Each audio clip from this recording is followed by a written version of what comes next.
Yes, here we go. Welcome to Real Estate Investing with Brent Daniels, where we know that finding discounted properties is the most proven path to financial freedom. We are live broadcasting from Batch Studios here in beautiful Phoenix, Arizona, and we are just I'm excited. This show is going to be absolutely bananas because we are talking about lead follow-up, how to do it, how to be really intentional on the way that you're following up with all those leads that you're working hard to pull into your world. All right, but before we get started, I want to give a quick shout out to our sponsor, batchskiptracing.com. Batchskiptracing.com. That's where you go to put in the addresses and get the accurate phone numbers for the properties that you're trying to get a hold of. So here we go. Lead follow-up. This is like a mystery. This is like, oh man, how do I do this? You've done all this hunting. You're out there hunting. You're out there doing the lead generation part of your business. Remember, when we are finding opportunities, when we are finding discounted properties, it really breaks down into three parts: lead generation, conversion, and then exit strategy. And you're out there and you're generating leads. You're picking up the phone. You're making calls. You're texting. You're getting leads. Maybe you're sending out mailers. Maybe you're getting leads from a pay-per-click or your website or whatever it is, but now it comes the real work.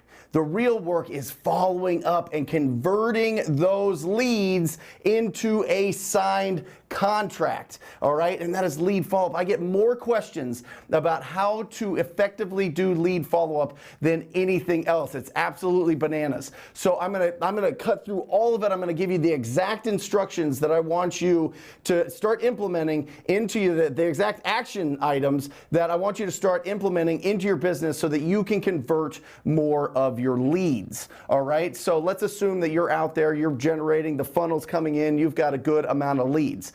Now listen, here's a huge mistake that people make when they're starting out in their business. They go out and they get an elaborate CRM, a contact relationship management tool, all right? And then they go and they dive into that and they really figure out how to add things and customize it, and then all of a sudden, guess what they're not doing? They're not closing deals. You want to see the poorest real estate investor? It's the person that knows everything about their CRM before they do a deal. So I want you to get really simple with this, okay? So first off, we have to understand this. 99% of the deals that you are going to do is going to come from lead follow-up. 99%. There's only 1% that are like, you call them one time, you go to the house, and you lock up that deal.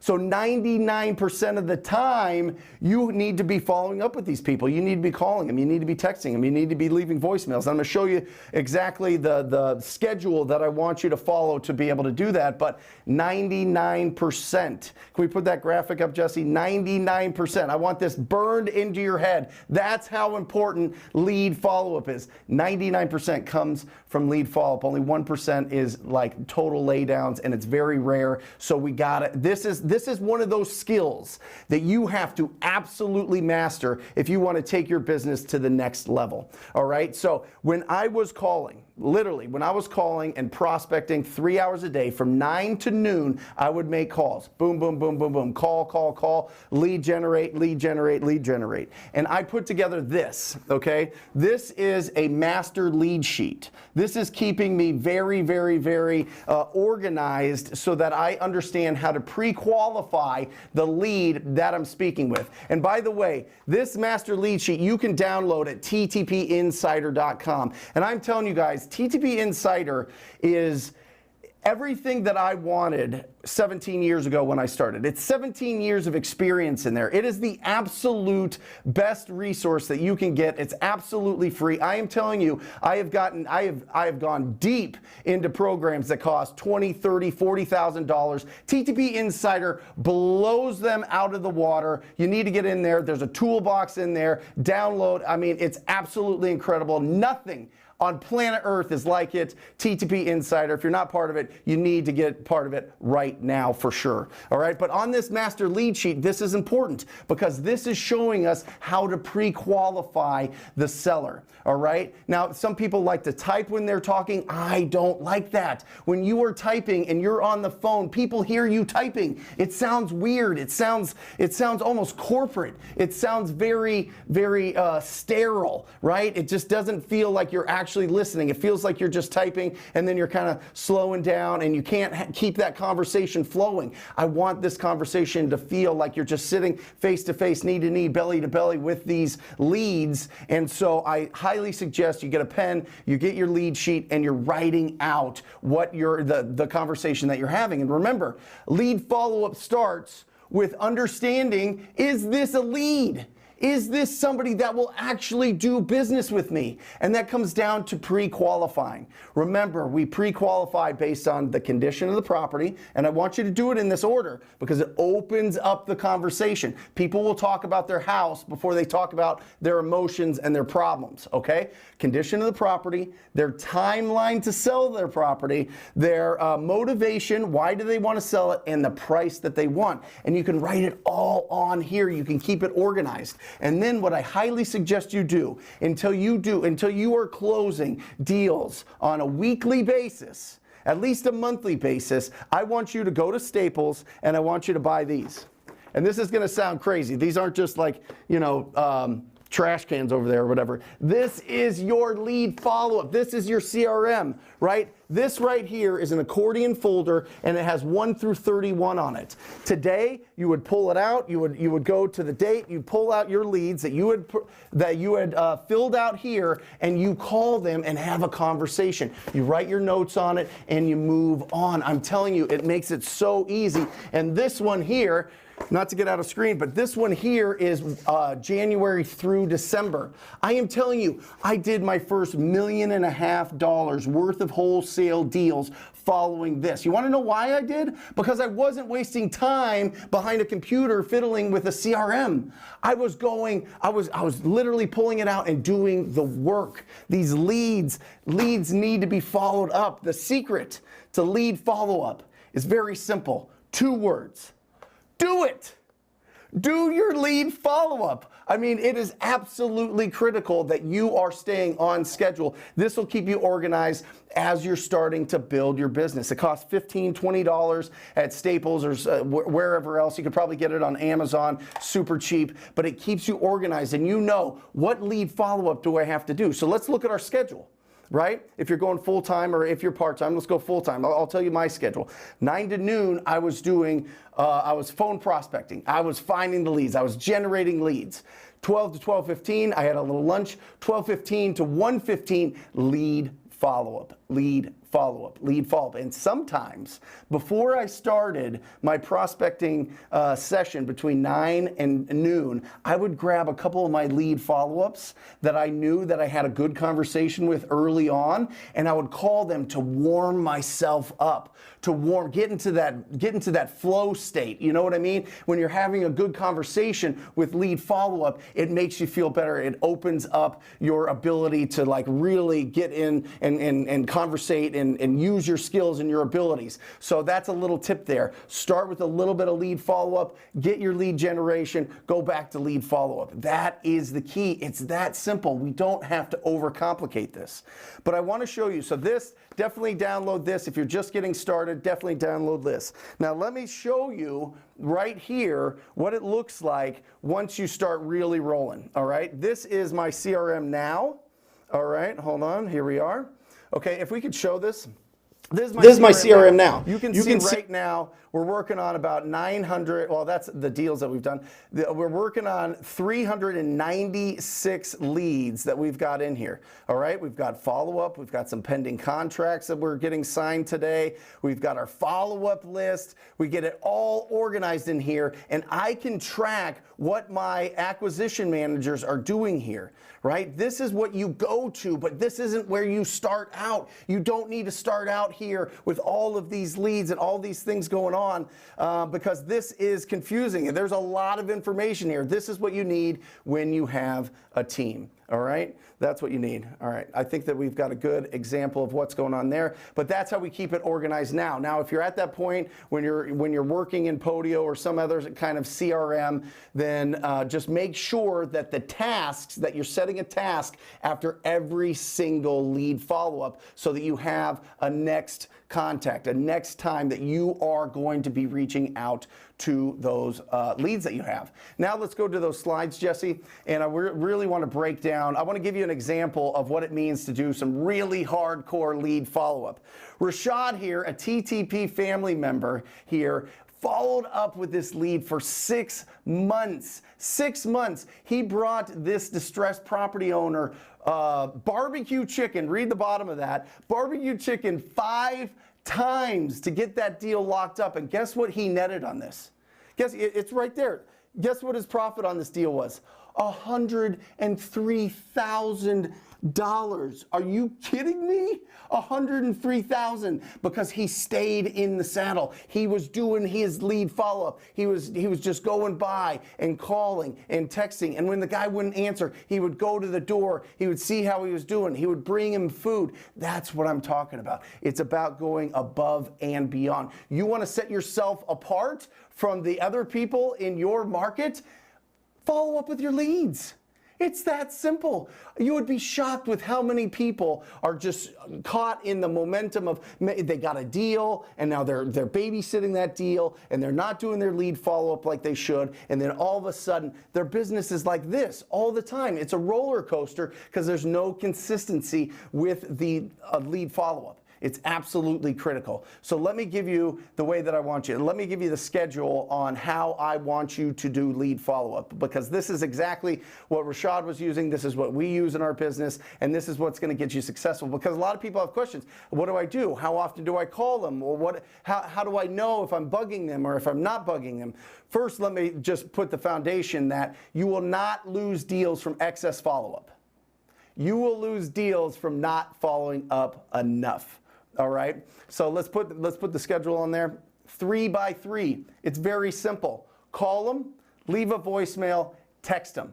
Call them, leave a voicemail, text them. Let's go to the next slide, Jesse, because this is the order that I want you to do it in. This is when you follow up. Remember, your hottest leads are the top priority. All right, and what do I mean by hottest leads? One thing, 2 things. One, they seem like they will do business with you. Okay, they're feeling you. They like your energy. They like what you're saying. They're there. They're not like, really pushing you off, and they're not really being nasty to you. They're being cool with you, right? They're really feeling you're feeling like you're building a real relationship with them. But then the second part is their timeline. their timeline. When do they want to sell? A hot lead wants to make a decision about their property in the next 7 days.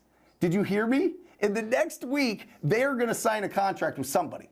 It better be you, all right? So the hot leads, you want to 3x3 them every single day until you get that appointment or they tell you, I no longer want to sell. We decided that we're not going to do it. We're going to hold on to it. We're going to fix it up. I'm going to sell it to my cousin. Whatever it is, you call them, you leave a voicemail, and you text them 3x3 every single day and get them into your world. On your warm leads here, these are ones that are kind of 30 days to 90 days out. They're the same as hot leads, right? You pre-qualified them. You know the condition. You know their motivation. You've got an idea on their price, but they need a little bit more time. They need to wait till their tenant's out. They need to wait for the probate to go through. They need to wait to move their stuff out of the property. Whatever their timeline, whatever is extending their timeline, that is a warm lead. And you do 3x3 once every 2 weeks when they have a longer time. If you're calling these people every single day and they want to sell in 30 days and you're sure that there's a hard deadline. You've asked the question, what is magical about selling in 30 days? What makes sense? Why push it to 30 days? Why not get your money sooner? You're asking these questions to them. But they have a hard deadline, that 30 to 90 days, boom, 3x3 every 2 weeks. If they're in that 30-day window, if they're in that 60-day window, if they're 90 days out, I want you to do it every month, 3x3 every month. Just checking in, how are you? I'm still here, still ready to give you a solid offer on your property, and you're calling, you're leaving voicemail, and you're texting. And honestly, 80% of lead follow-up is gonna be leaving voicemails and texting, right? 20% of them will actually pick up the phone. You're going to have a conversation. The other times they're busy, they're doing stuff, they're not ready, they're going to call you back, whatever it is. But once every 3x3, once every month, if it's 90 days out. Now, little pro tip. Right now, when you are following up with them, when you're talking to them for the first time, say, listen, Sally or John or whatever it is, whatever the seller's name is, save my number in your phone as Brent Homebuyer. So when I call, you know it's me. All right, if they save your number in there, ooh, you're already taking that. Well, your foot's in the door, baby. Your foot is there. All right. So 3x3, absolutely critical. And then the last one, if you put that back up, Jesse.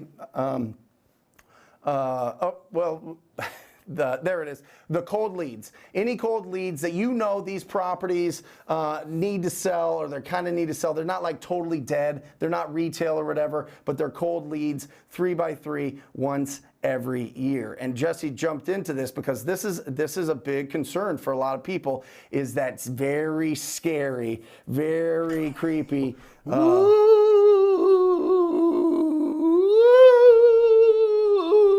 Ghosting.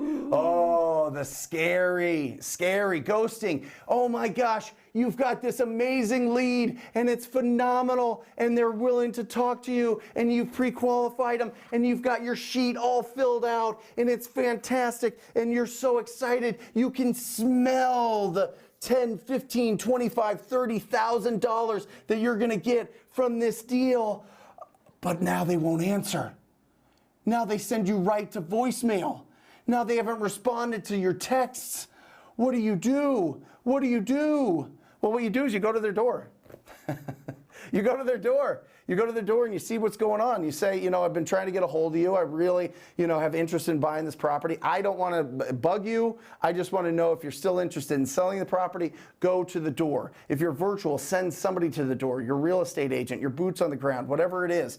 Try calling them from a different number. Sometimes that works. Sometimes it doesn't. I don't like when it does work. I like when it doesn't. I like when somebody else calls the lead that I have and they go straight to voicemail as well. And then I'm like, oh, whew, it's not just me. But if they answer and they're like, yeah, I want to sell and blah, blah, blah, you're like, oh man, how did I screw this thing up? And then you got to go back and rewind the tape and be like, what is going on? What happened? What can I do better? And you learn from that, but it is frustrating for sure. So with ghosting, go to the door. Go to the door, knock on the door, go talk to them. If it's a rental property, go to their mailing address and just see if you can get a hold of them. See if you can talk to them. See if you can have an opportunity. Most of the time, if you go there and you're respectful, you knock on the door, you kind of stand back a little bit, you're looking at the neighborhood, and you're like, hey, it's me, Brent. Yeah, we've been talking about your property. Haven't been able to get a hold of you. I was just checking to see if everything was okay. Wanted to see if you still had interest in selling that property. I just wanted to talk to you a little bit about it, let you know I'm a real person,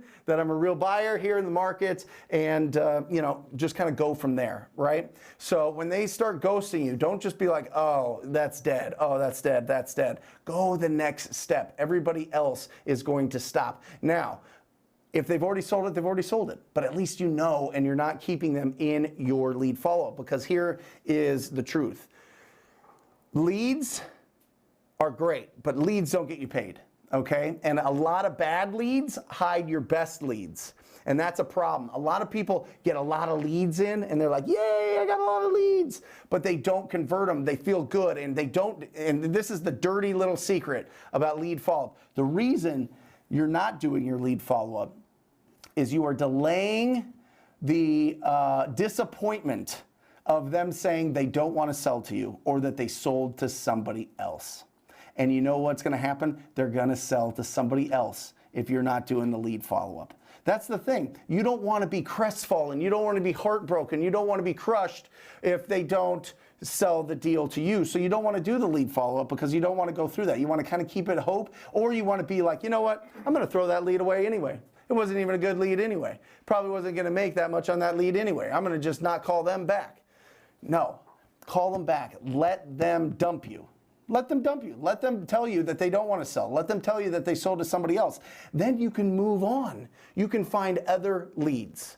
That's what I want you to do. But lead follow-up is absolutely, absolutely, absolutely critical. Follow the 3x3 rule. Follow that schedule based on their timeline, and you will close more deals.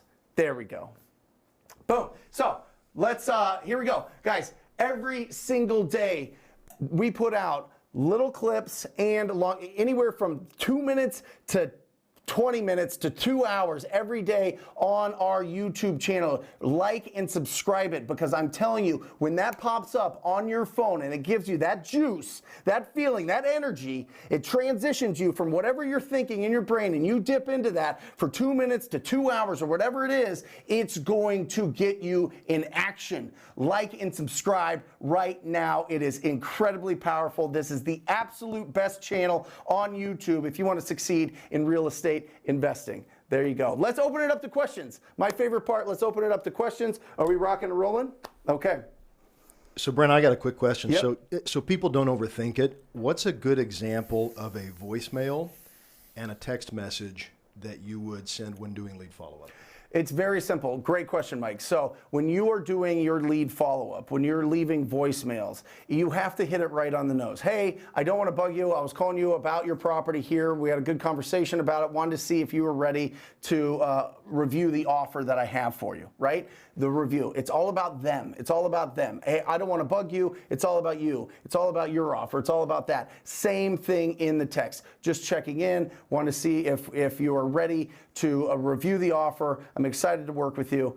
Boom. And then you just keep doing that. Keep doing it over and over and over. I don't care if you repeat it. I wouldn't put the exact same text every time because I think that you're lazy and you're just copy and pasting, but I would switch it up a little bit. That's the feel. The feel is, what is your timeline? What is your timeline? What is your timeline?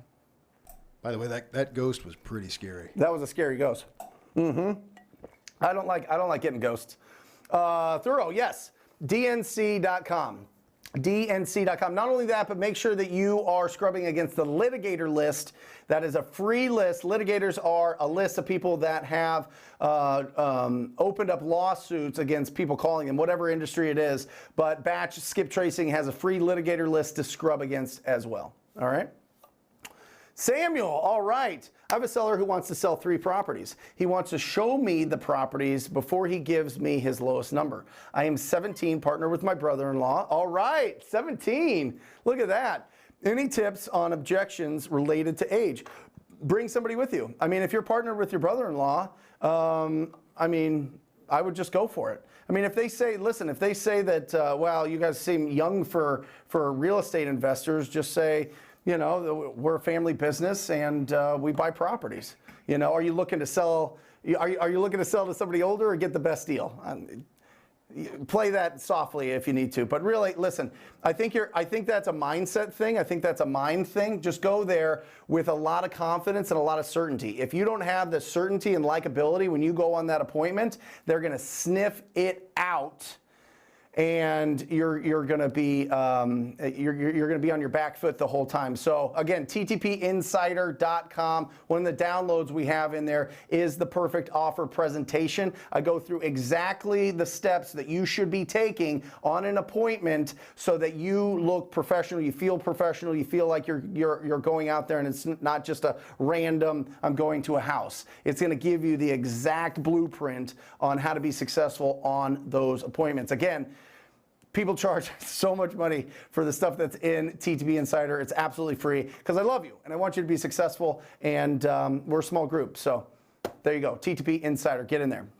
Jason Harris asks, what do you do when the seller says, I have another investor I'm talking with who can pay more than you? Find out what their bottom line is. Find out how much they can do. You know, there's a couple different strategies here. You can go a little bit more passive and then you can go real aggressive. And I'll give you both sides, okay? The passive way is you try to find out how much they're offering. Well, if you give me an idea of what they're offering, I'll see if I can beat it. If not, then I'll let you know and you can go with that investor and hopefully it goes through. If not, then I'd love to be in backup position. If they can pay more than me, that's absolutely fantastic. I want you to go with them. You know, just make sure that they're putting in earnest money. Make sure that that they're opening up. They're doing everything right. They're going through title. You know, you can kind of, you know, scorch the earth there if you want, but I don't really go with that. The other one is aggressively. You can say, listen, I'm willing to offer you $1,000 more than their highest offer. I'll bid up $1,000 more or $500 more than they will. So as long as you have a written offer, I'll beat it by $500. You know, I feel confident in this property. Just give me an idea of where they're at, and up to a certain level, I'll pay over $500, and I want to be the best offer for you. I want to work with you, Mr. and Mr. Seller. It's called an escalation clause. An escalation clause in your contract where you offer a little bit more than anybody else will offer if it's a written offer. So, and then the other thing is, you know, they're just trying to play you. They're trying to play you on getting as many offers as they possibly can so that they can get as much as they can. And listen, you can honestly say to them, I'm probably not the right buyer for you. I know that I can offer you this amount, and I know that I can close. I don't know the reputation and the ability of the other buyers, but I know that I can get this done really, really smooth for you. So I hope that you would consider my offer as well. There you go. Also, Brent, for people who are, you know, who keep getting beat out on offers, you guys on this week's hotline put out a lot of good stuff on how to not keep losing out on deals from offering too low. Yeah. Right? Yeah, and that's another thing, Jason. Remember that when you're running your comparables, right, you got to make sure that you're using the right formula. A lot of people are using the wrong formula, and I get it. I mean, I understand why people put out take the ARV, subtract 70%, subtract the rehab, and that's what you can wholesale it for, but it's absolutely, that's not going to work. It's not going to work in this market. It might work based on the price point, but we've got a better breakdown for you than that. I mean, we've just got a better equation that's going to get you more deals. But also it goes back to, and I hope you stick around, Jason, for our comping section, it also comes back to, are you comping effectively?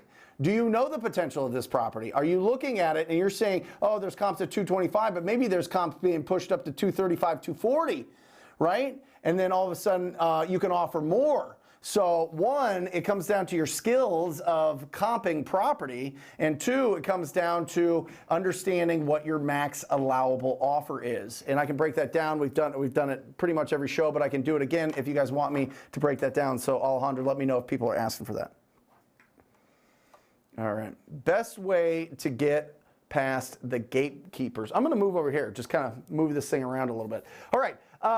Best way to get past the gatekeepers, Roland, it just depends. You know, if it's an attorney, it's difficult. You know, attorneys literally have a fiduciary duty to that client to keep everything super, super, super, super private, right? Now, if it's a family member or somebody else like that, then it's about building the relationship and understanding, why did they put gatekeepers in place in the first place? You know, are they just not good at making good decisions and they need somebody to help them out? And that's fine. So it's the same conversation. You still need to pre-qualify them, condition, timeline, motivation, price. You still have to follow up with them, be in front of them, and then you have to try to pull out, what do they expect from this property? How much do they want for this property? And is it reasonable? If it's not, if it's better for them to go retail, then let them go retail, right?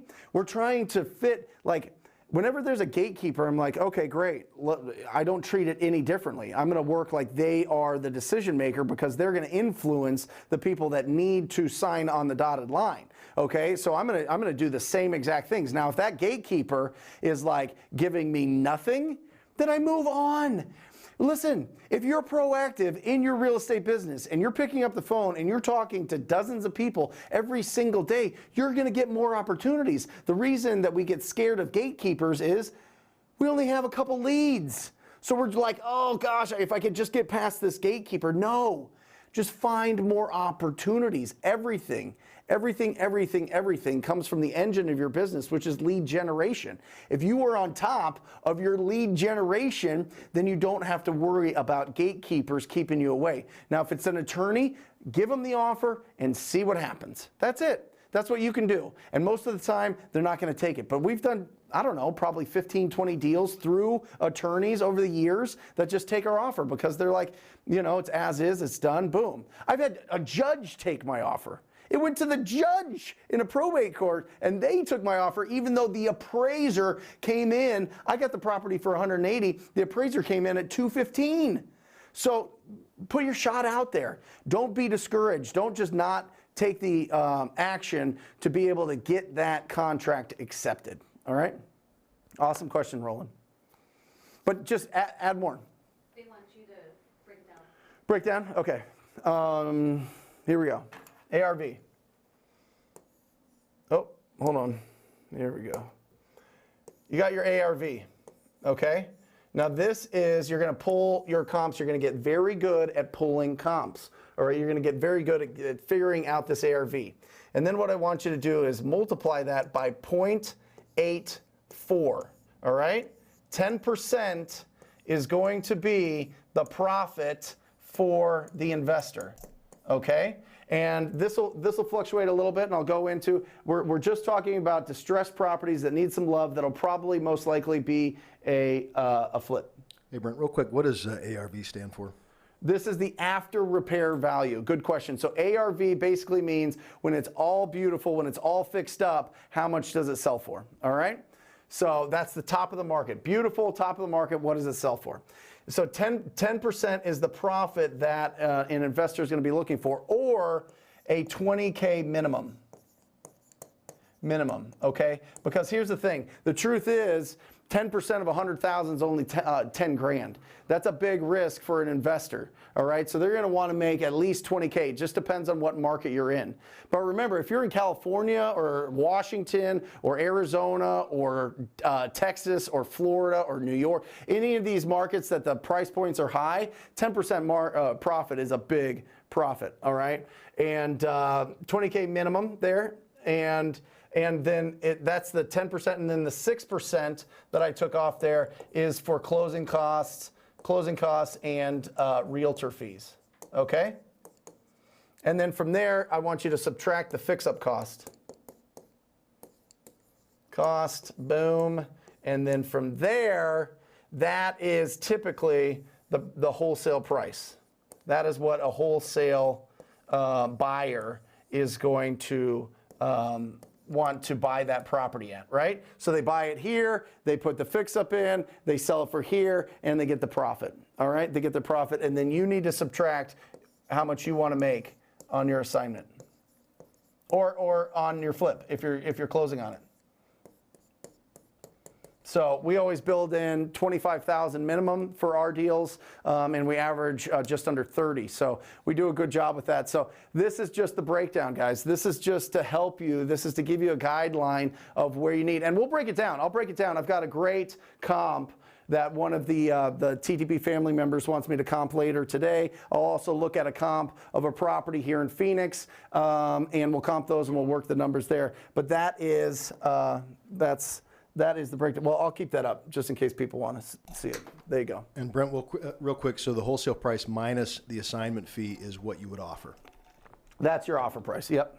Yep. Thank you, Mike. So this is what people call MAO, max allowable offer. Okay, that's what you're going to offer. Yep. Good point. Okay. Good. Does that work for all property levels? All property levels and levels. What do you mean levels? The formula.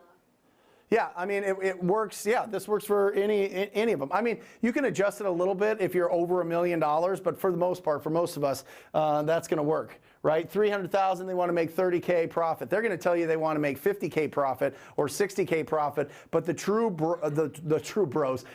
pros out there that are doing a lot of deals, that are buying these properties and are really going to be your best buyers, that's what they're going to be looking for. And they'll tell you something different, but they'll buy it. They'll buy it. So, but this is if you have a good, robust cash buyer database. All right, you need to be building up your cash buyer database. So, because if you only have 1 or 2 investors that you know buy a lot of properties, but they need a minimum, 40K, 50K a deal, find other buyers. Find other buyers. Find a mom and pop that want to make an extra 30K fixing up a house. It happens every day. It happens every single day. This formula works. I mean, if you look at the testimonials in the TTP group, it's just bananas. I mean, this is happening multiple times every single day. So, yeah. Guys, subscribe. Remember, every single day we're putting out videos so that you get that jolt every single day of energy and action items that you can implement into your business. It keeps us flowing. You know what I mean? Do you ever have you're going through your day and then all of a sudden you're like, oh man, I don't like this job. I don't like what's going on. And then all of a sudden, boom, this video pops up and you're going through it and you're like, oh, that's perfect. I can implement it now. Now you're getting the juices flowing and you're feeling good. So like and subscribe. Subscribe today. If you have not subscribed, you have to subscribe. It's the absolute best channel on planet Earth, in my opinion. There you go. Hey, Brent, I have 3 contracts. Come on, actually free beats. Here we go. I like that graphic. Hey, Brent, I have 3 contracts waiting in DocuSign. The seller agreed to a price, and they said they want to sell, but they are taking over 24 hours. This is okay. Oh, man, I feel you. I'm feeling you right now. I'm feeling exactly what you're going through because I've been through this a ton of times. So what we implemented in our business and what I suggest to you is whenever you're doing a deal where they're signing it through an electronic signature, what you need to do is you need to schedule a time for you to go through the contracts with them on the phone or FaceTime, whichever way you want to do it, and so that they, as a professional courtesy, those are the words, as a professional courtesy, what I do with all of the sellers that I work with is I get on the phone, we go through the contract, I answer any questions, and then we get it done, and that way I can open up title and escrow, and they can start working on things. And that's the conversation you want to have. You want to schedule, you want an advanced agreement to be able to get on the phone with them to go through the contract. You're going to get way more contracts signed, and that emotion that you're feeling right now, that waiting, that checking DocuSign, checking. Oh, they opened it. Oh my gosh, they opened it. Okay, thank God. Okay, they opened it. Oh, they reviewed it. Oh God, oh, they reviewed it. Okay, it's 8:30 at night. Please sign, please sign. Oh no, oh, they haven't signed. Oh no, what's going on? Oh no, are they just leveraging my offer? Are they going to take it? Are they asking somebody? Did somebody else call them? Are they talking to an attorney? Are they talking to a real estate agent? What's going on? I don't know. All of these things that go through your head are completely erased because you jump on the phone with them and you get that signed. And that is where it is. That's how you do it professionally. Get them on the phone at the same time and get them to sign with you. If they won't do that, at least you win for it. At least you know expectation-wise, this could take a while. I might need to do a little bit of follow-up to get them to sign this purchase agreement. So it alleviates all that wondering and concern that you feel. So you got this. Hopefully during the show they sign, and you can post on here that you got 3 contracts signed, and I can ring that bell right there because you know I love doing that. So there you go. All right. He's got my old score. Look at me. Look at that young man. That's about 30 pounds ago and about, I don't know, 10 years ago. Look at that. Samuel, you dog. That is hilarious. Was that on your realtor business? I think it's just on Google somewhere. Yeah, that was my realtor picture. Yeah. If I'm having a hard time figuring out what I can offer in a property, should I contact some of my cash buyers and ask what they would buy it for? Absolutely. Absolutely. I mean, they're not going to go, if they are true, unless they're like wholesalers, if they're true buyers, they're not going to backdoor you typically. So ask, if you're confused on it, absolutely. And Keegley does a great job. Keegley.com. They're in a lot of different markets. They can help safety net you. And anybody that's in Arizona that needs some help, definitely reach out to my team, Jeremy at offerarizona.com. We can help you out. Jeremy at offerarizona.com. He can hook you up. But Samuel, yeah, I mean, if there's any specific deals, if it's a little bit weird, we're reaching out to our buyers beforehand to get an idea so that we're not just getting over our skis and offering something that we can't and it won't sell. But for the most part, man, if you're in an area that has good, solid 2-3 comps in the area, you're off and running and lock that thing up. But if you don't, I get it. You're going to have to get some advice. Yep. Good. Virginia. What do you do when you haven't followed up in months? Do you act like it's a cold lead, or you let them know you've talked to them a while ago? Yeah, just let them know. Just reestablish that relationship. I love that. I need some more lead questions. That's great. Because I know there's lead questions out there because I get them every single day. But Virginia, absolutely, just go. Just like nothing happened. You're their best friend, you're their neighbor, you're their cousin, you're their friend, whatever. Just go. Just pick up the phone and do it today. Do it seriously, and just reinvigorate that relationship. Yeah, don't even worry about it. Just go with it. Just be like, hey, we talked and here we go, and how you doing? And if you have good notes, if you went to ttpinsider.com and got the master lead sheet, sorry, that's a little harsh, master lead sheet here, you'd have all your notes in here so that you can. You can revive that conversation a lot easier because you know what you talked about last time. If you're not taking notes, or if you're keeping them unorganized and they're all over the place, then you kind of have to, oh yeah, I remember you have 2 dogs and a daughter in college and all this stuff. Like write down the specifics of the conversation that you have, keep really good notes, and you will, you'll get a chance at that deal for sure. Go back over here. Satch, do you do any other long-term follow-up types, like email, newsletter, or something like that? I don't.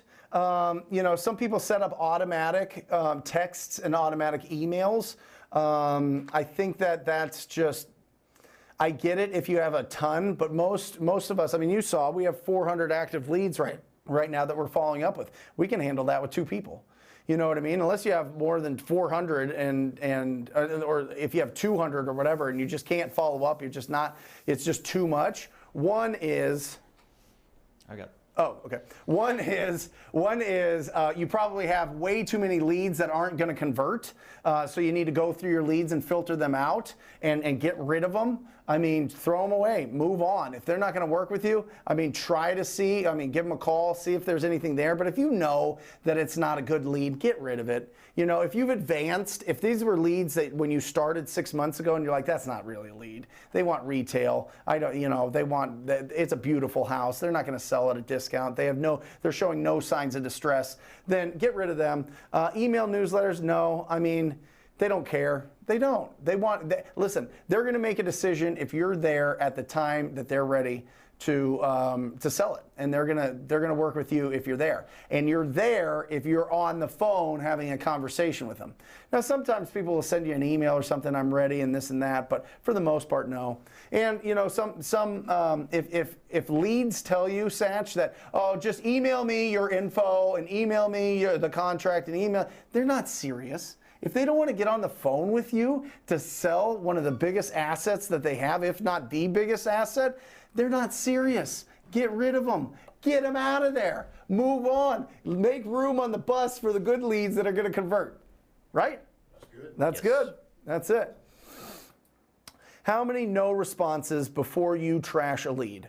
Okay, so Charles, if they say no, if I'm calling them up and I'm prospecting and they just tell me no flat out or they hang up or whatever else, I get rid of them. Boom, gone, right? If it's a truly, if it's a driving for dollars lead and the property's really trashed, I'm gonna keep them kind of in the mix every 90 days, If they're real mean, I'll try to reach out. If they're just not having it, then I'll probably get rid of it. But if it's a really trashed house, like it's rough, they literally only have two options. They have to invest a ton of money into it, or they have to sell it to a cash buyer, which most of the time they sell to a cash buyer. So if they're telling you no, I've got a buyer, no, I'm going to sell it to family or friends, or I'm going to put it on the market or whatever else, make sure that they do. And if they did, boom, gone. So it's not so many how many no responses. I would say if you get a no on general lists, then get rid of them. If it's a really, really, really terrible driving for dollars lead,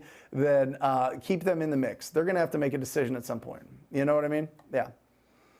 Sonia, what if you gave a lead to someone and you never hear back from them? Should you just go ahead and call that lead back and try to do business with them, or call it a loss? There's a lot to unpack there. Like, why would I give a lead to somebody else?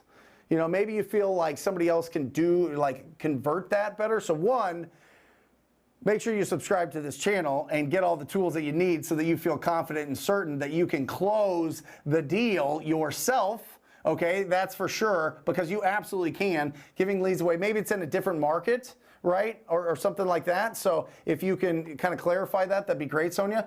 If it's in a different market and somebody else has the expertise, that's fine. But just follow up with those people like you're following up with the lead. If you're following up with the leads that you sent them, like they're your lead, they will follow up with those leads. If they don't, find somebody else. I mean, if you have to refer leads to somebody, then make sure that you're following up with them.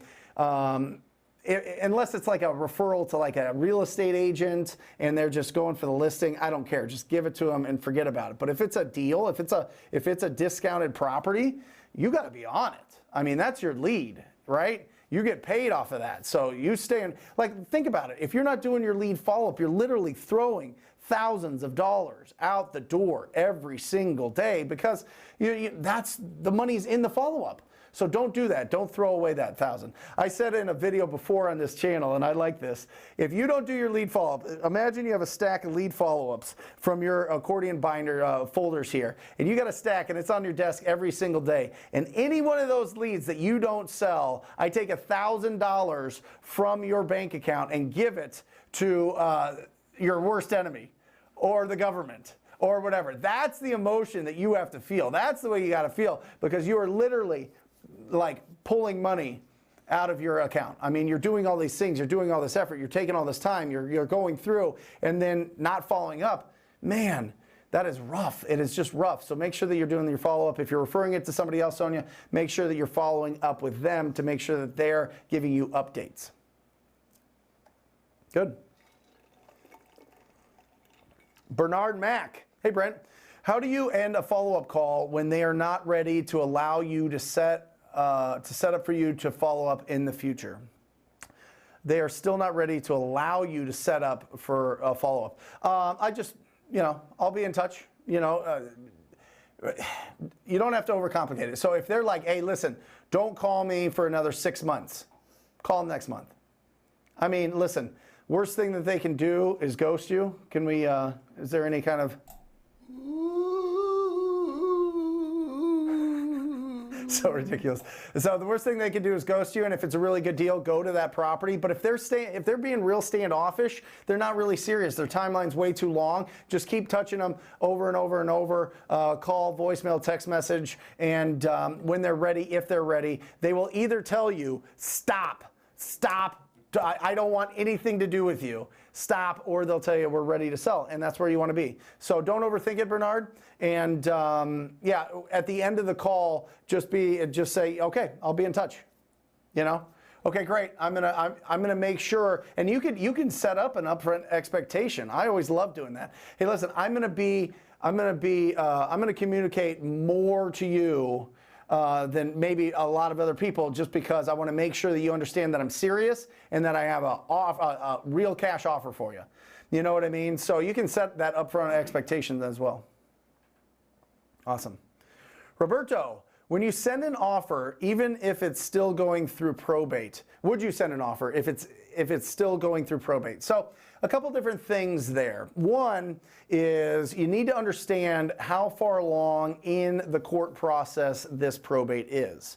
Now, you can lock up a deal while it's in probate, but if the probate takes a really long time, or if something happens during that probate that the person you signed a contract with really isn't the person that is going to have the authority to sign a contract, then you're kind of stuck. So I want to make sure that we're building the relationship during it, because in my experience, Roberto, they are going to leverage your offer 1,000 times between now and the 6 months, 9 months, 12 months sometimes it takes to go through probate. Sometimes probate's fast. So number one, Roberto, find the timeline.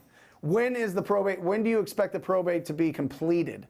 Oh, it's going to be completed March 3rd. Perfect. That's only a few weeks away. I'd love to get the ball rolling now. Do you guys want to close like right after that? You want to get your money like a couple days after that? Is that what you prefer? Yeah, that'd be great. Okay, well then I'm going to come over and we're going to put together the agreement, and I think I'm frozen a little bit. There we go. Do I need to go here? Okay, so there you go. So there you go, Roberto. Yeah. All right. Here we go. We're bouncing. This is my exercise. I love it. Cece Gracia, sorry, Cece. What's a good way to have motivated sellers call you? How to lead generate? Well, that's interesting, right? So that goes back to lead generation. There's only 3 ways, right? One is you wait for it through referrals. You build a network. You become the gal in your market that people know buys ugly houses, distressed properties, and they refer it to you. 2 is you buy those calls. That's a good way to get a motivated seller to call you. You have to buy it, CC. You literally have to buy it, right? So you can buy it in several different ways. A common way is you put out a bunch of bandit signs. That's fine. Another common way, direct mail. Another common way, put together a website, right? But it just depends on, are you allowed to put out bandit signs? Do you want to go do that yourself every single day? Do you have the budget to spend enough on direct mail and pay-per-click to be able to have people call you? Right now, just to give you some stats, it's over $10,000 a deal. $10,000 you have to spend for the opportunity to close one deal from direct mail and pay-per-click in Phoenix. It's similar in a lot of major markets, so you can test it out. But just remember, when you spend that money is gone. I highly suggest you try the 3rd way to generate leads, which is be proactive. And that's to earn those leads by picking up the phone, by texting, or by door knocking. So there you go. Julius, what is the best way to get free leads starting off? I skip traced some numbers from a company and they came back bad. So wasted a lot of time and money. So first of all, Julius, I highly suggest that you go back to last week's show. We started off the first 20 minutes as myself and Rafael Cortez showing you exactly how to get free leads, pull free leads. And the second part of that is you need to only skip trace through batch skip tracing. It's not even close. I'm telling you, batch skip tracing, it's not even close. That's where you get the best data. And the issue is, yeah, you can get cheaper data, but it's going to be worse data. And now you're going to get frustrated because you're not talking to the people that you want to talk to. The other way, free leads, is obviously drive for dollars. Drive for dollars. You can literally just drive around, find the ugliest properties. You can write down the addresses. You can plug them in. You can do some research on the county assessor site, and you can pull up all of their owner information, and then you can pull that, put it into Excel, and put it into batch skip tracing, get those phone numbers, or just go to Deal Machine, dealmachine.com, use the coupon code TTP. It's $40 a month instead of $50. It's the biggest discount they have. And all you have to do is click the app on ugly houses, and all the information's done for you. You go on your laptop, it's already in Excel, and then you put it right into batch. So it just depends on what your budget. If you have $40 a month to invest into your business, you have to get dealmachine.com. Use that coupon code TTP so that you don't pay full price. All right, so there you go. Good question. Now we've got, guys, just to let you know, we've got Todd Toback in about 10 minutes? 6 minutes. This is going to blow your mind. Todd Toback is, in my opinion, in a lot of people's opinion, the absolute pinnacle when it comes to converting leads into signed contracts. He's going to give us his knowledge. He's going to share it. He is the absolute best. He trained the top guys in the country, and now they're all training people. So Todd Toback is the original gangster of converting deals, for sure. Bernard Mack. Hey, Brent, do you consider people that said not interested follow-up, or just people who rejected your offer? Yeah, for people that are not interested, I just get rid of them. You know, I just get rid of them. If they reject my offer, they reject my offer. I mean, you're further down the path if you reject the offer. Now, you can send them written offers if you feel like there's some juice in that opportunity and they're just kind of shoving you off because you caught them at a bad time or something like that. You can certainly send them a written offer. We've got a video on this channel about that, so you can definitely check that out. But if they're saying not interested or rejected, move on. Move on. Work with the people that want to work with you, Bernard. Awesome. Tom. Yeah, we disclose on the agreement, Tom. So as an agent, would you disclose on the call or wait until an agreement on a deal? It's right on our contract. We have to disclose it. If they ask us, sometimes they ask us, then I would tell them, yes, I am, but I'm not working in that capacity. I don't want to list your house. I just want to buy your house. So you need to make those distinctions very clear, because the problem, Tom, is that you run into is you've got your realtor hat on and then you've got your cash buyer hat on. And if the realtor hat's on, you go there and try to play both sides and say, well, I can list it for this or I could buy it for this. You're going to confuse them. You can give them that option. I've done it. Most of the time it's confusing. The first thing I do is I give them a cash offer, see what they think. If they don't want that, if they want to get more out of it, I give them suggestions on how to list it. I don't want to list it. I would refer it. But if you're in the business and you're doing a lot of traditional business and you like listing properties and you like that, then it's a great opportunity. It's a great opportunity. But on the first call, I'm not like, hi, my name is Brent Daniels. I'm a licensed real estate agent. My license number is SA5524. You know, all that stuff. No. You know what I mean? I just ask them if they would consider an offer, and then we start the conversation. If they ask, I tell them 100%. Yeah. But I'm not working in that capacity. I want to be the buyer for this property. Great question, Tom. Ongo Inc. Okay. On go, yeah. Brent, I have 20K and can work full-time on wholesale. Where would you put that money? I would keep that money nice and safe. This is what I would do, okay? I would get Deal Machine. That's $40 a month. I would get ttpdata.com, ttpdata.com. That's powered by PropStream. That is $97 a month. So now you're at $130. I would pull a list. I would pull 4 different lists of about 1,000 properties, maybe a little less, maybe 500 properties as you're starting to build momentum.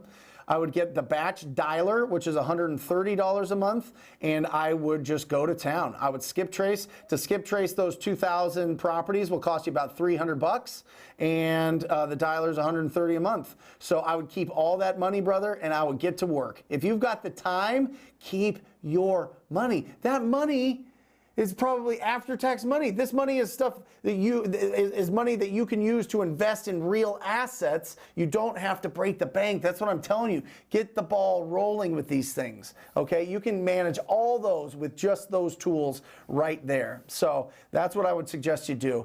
dealmachine.com. Use that TTP code, ttpdata.com, the batch dialer, and batch skip tracing, and you're off and running. Now you've got a dialer. Now you've got 2,000 addresses. Now you've got something that's going to pull those lists for you in TTP data and comp the properties and let you know all about the liens and everything on there. And you've got your driving for dollars.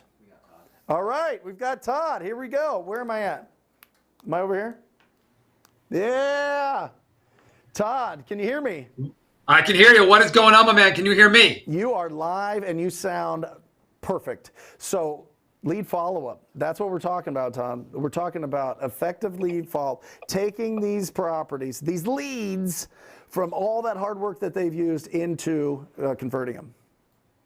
Can you hear me? I love it. Yep. I mean, that's where the money is, all right? If you're out there and you're a new wholesaler and you're wondering how to make money and how to outwork your competition, how to make more, how to stretch out your marketing dollars, follow up is where the money is. And we're going to talk about some of these key disciplines today, okay, that are going to separate you from poverty, okay, into a massive cash position. So let's get ready to rock, baby. Let's go.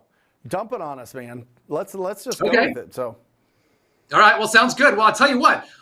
In terms of follow up, I'm going to talk about a couple of phases of follow up because a lot of people don't talk about, what does follow up actually mean, right? Because every single lead that comes into your database, Brent, right, whether it's new or old or it's been there for 5 years, this is a piece of gold, right? It is a piece of future potential revenue. And I tell everybody, if you've been in this business any length of time and you've been generating leads, there's $100,000 sitting in your database, $100,000, right? Without you having to spend one more dollar on marketing, if you double down on what you're already getting, all right? So I'm going to talk about this first phase of follow-up, Brent, and that is new leads. Now, I know that you are, a lot of your students are cold calling, but you have a lot of students who are texting and doing direct mail and PPC, correct?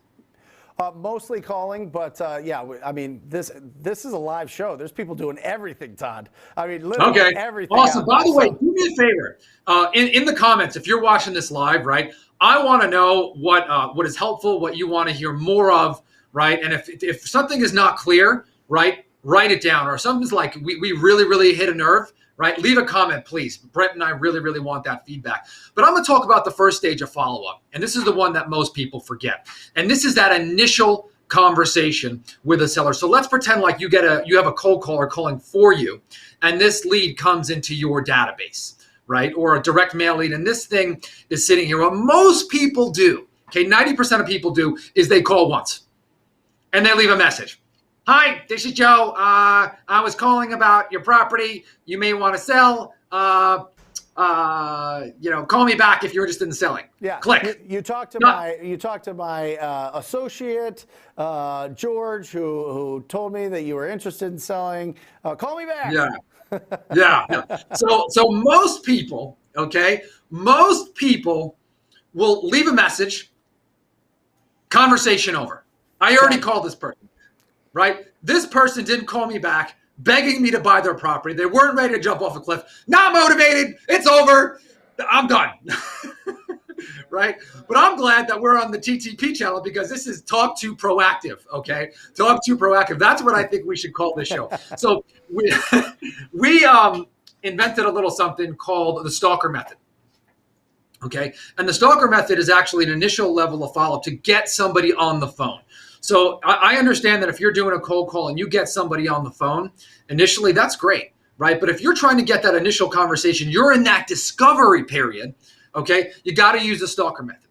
And so the stalker method is exactly like it sounds. If people knew what you were doing, they'd say, are you a stalker? All right? Yeah. So Brent, let me ask you a question, right? You're a married man. Yep. Let's say we're doing this show right now and your cell phone is across the room. Your wife calls you once, right? Do you answer the phone while you're on the show? No, I'd be like, maybe she forgot I have a show. You, right? I don't know. Yeah. That phone rings twice, Brent, right? What do you do? What's going on here? Maybe you're thinking about it. You're like, what's going on? Could be an emergency. Right? Yeah. That phone rings 3 times. What does Mr. TTP Triple do? tap. Whoa! On that phone. Yeah. You are on that phone Yep. right then and there. Okay. And we call this the stalker method. So if you call somebody back, and I'm telling you this right now, if you implement this right now, you will see your contact rate triple almost immediately. Love it. Okay. And you want to do this by hand, right? And you get somebody on the phone.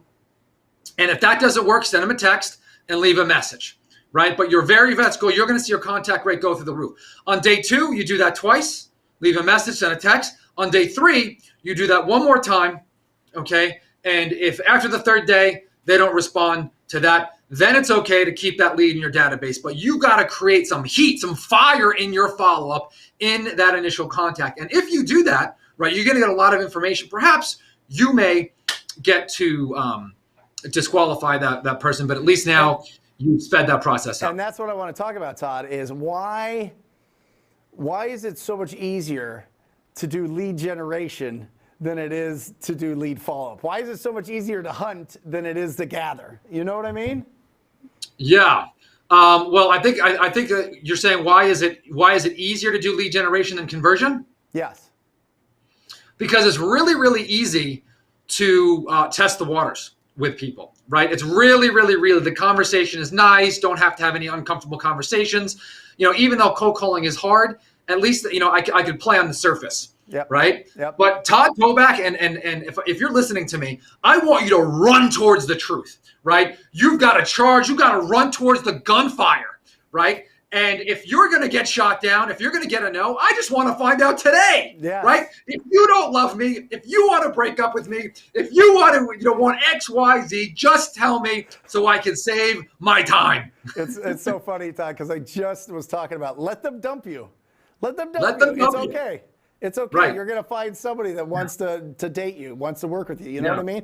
And that's really what it is. We need to sift through all the leads that will never do business with us and get to the people that will do business with us. And what you're saying is run to that truth. Go ahead. And I'm going to get to that in a second, right? But one of the things I would say is also turn those tables. So instead of the one being dumped, it's a little bit of a mental shift, right? Is we're going to be doing the breaking up. Sure. Right? Absolutely. You're going to be doing the breaking up, saying, this is not right. I don't think we're a fit. I think you should talk to a realtor. I think you should keep it. I think that you should rent to your son rent-free for 5 years and have the property deteriorate. That's what you want to do. Go for it. Right? But we're going to find that answer, and it gives you energy and power and enthusiasm. And when you do that, right, that's going to drive you and give the energy to go towards the person who's going to enable you to make a 5-figure check, which, man, I'm pumped up. By the way, all this, what I'm reading from here today, by the way, is this is actually the technique in our no limit selling system. Yep. If you want to find out more about that, go to convertwholesaledeals.com. Is that the link? I think it is. Convertwholesaledeals.com. I have every single one of my acquisition managers go through it. That's our training. That's our lead follow. That's our conversion training is convertwholesaledeals.com. I mean, it's the no limits. Yeah. I mean, it's go ahead, sir. The best of the best. Yeah. Anyway. So let me talk about the next phase, okay? Because once you get somebody on the phone, understand that, right? Well, now we're trying to separate the contenders from the pretenders, right? And we want to spend our time and energy with somebody who wants to do a deal. Very, very, very, very important. And these are the people who we're going to spend our time with. So whatever CRM or database or file folder you're using, I do not care. They all work, right? But you've got to find a way to label these people either hot or warm. Yep. Hot and warm, right? Yep. And put those people there because those are the people that we're going to spend time with. Now, I'll talk about your absolute freezing cold leads later, and we're going to do that, but we're going to start to zero in, right, on people who have a chance of doing business with us. Now, there's 3 criteria that I use that I train our acquisition specialists to determine whether a lead is hot or warm. Number 1, you smell a situation brewing, right? It's the death, it's the divorce, it's the tired landlord, it's the son living in the property rent-free for 5 years, or the daughter living in a property rent-free for 5 years. My all-time favorite, by the way. I mean, forget it. If that's happening, you can really add a lot of value to a seller and get them out of a really bad situation. But if you smell that, right? If you smell that, some of those are going to take some time to matriculate. Yeah. Right? Mm-hmm. And so you want to label them or hot or warm, and you want to set a very next step with people in the sales process. So always the next task. And every morning when you open up your computer, you want to see who your top 20 are, right? And that lady who's got her daughter living in the property, or that grandfather who's got her daughter living in the property, rent-free, who's totally being taken advantage of, and they want out of this thing, they may not be ready today, okay? But 2 months, 3 months, 6 months, and I hate to say this, right? But if you're in this business a long time, even 5 years down the line from a campaign that you thought was totally dead, you're going to extract $50,000 out of, if you know how to follow up. Now, this labeling of things is very, very, very important. By the way, that's the first scenario. The second scenario where you need real quick, Todd, I remember you calling me, and we had a conversation about this, and you go, oh my gosh, my database. We are cold calling my database. We're going through all the old leads, and we are getting massive deals. We are getting like these incredible deals, and it just took some time for those to get through the pipeline. So we broke down hot and warm and cold leads and how I want them to follow up with them. But you're absolutely right. I mean, it's just making that effort to pick up the phone and call those leads. Yeah, I mean, absolutely. And it's important, by the way, you do have to prioritize, right? Because if you're in this business, 100%. You're generating leads, you are going to start to see these cold leads, right, pile up in your database, right? Yep. And that's where people get caught, right? And I'll just talk about that in 1 second here. But the warm leads are also where, maybe you threw out a retail price. You threw out your price and they threw out theirs. Right? And you look at retail and they're willing to take a little bit less than retail, right?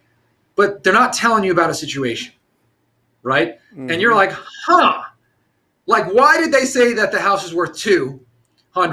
They were willing to take $165. That's not what I can pay, but why did they say that, right? And maybe, just maybe, they're not telling you the truth, right? They're holding it in, they're keeping, they're going like this. And this is a lot of the techniques that we talk about in the no limit selling system, by the way. Go to convertwholesaledeals.com to know more about that. But part of that is you want to label that, warm or cold, and just put in your notes, maybe some hidden motivation. It's okay to label that a warm. This needs more attention. All right. And in your world, if you're a solopreneur or you're a single acquisition specialist watching this, you should have about 20 hot or warm leads at any given time. Yep. Right. These are your top 20. And if you've got more than 20, well, then you're not closing the process. You should be eliminating people from this, and you should be adding people to it and this rotation, because there should be closing some or disqualifying. Mm-hmm. So, too many leads. Let me talk about what's that? Too many leads is not good. Too many leads just clogs the process.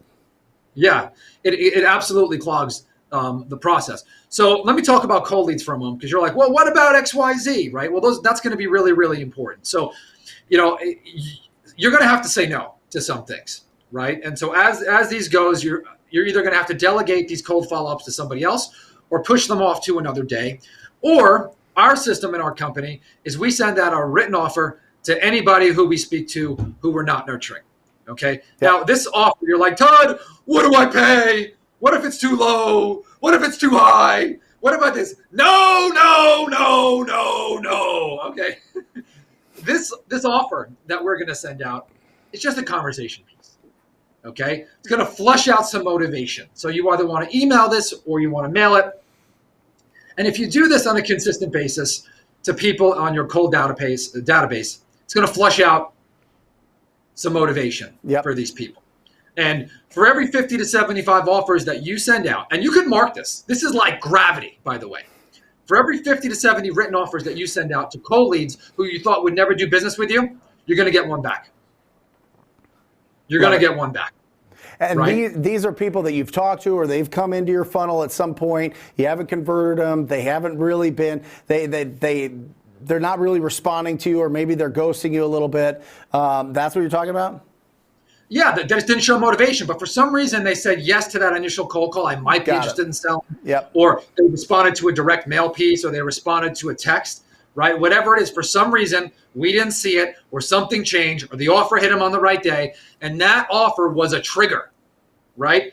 there's three parts to sales and conversion, right? Number one, there's the mindset and belief. And we talked about this, and we got other videos on Brent's channel here, right? That's your internal temperature of your income and what you believe and what you think of yourself and what you think you deserve and what you think of the value that you're offering sellers, right? You got to have that right. That's one leg in the stool.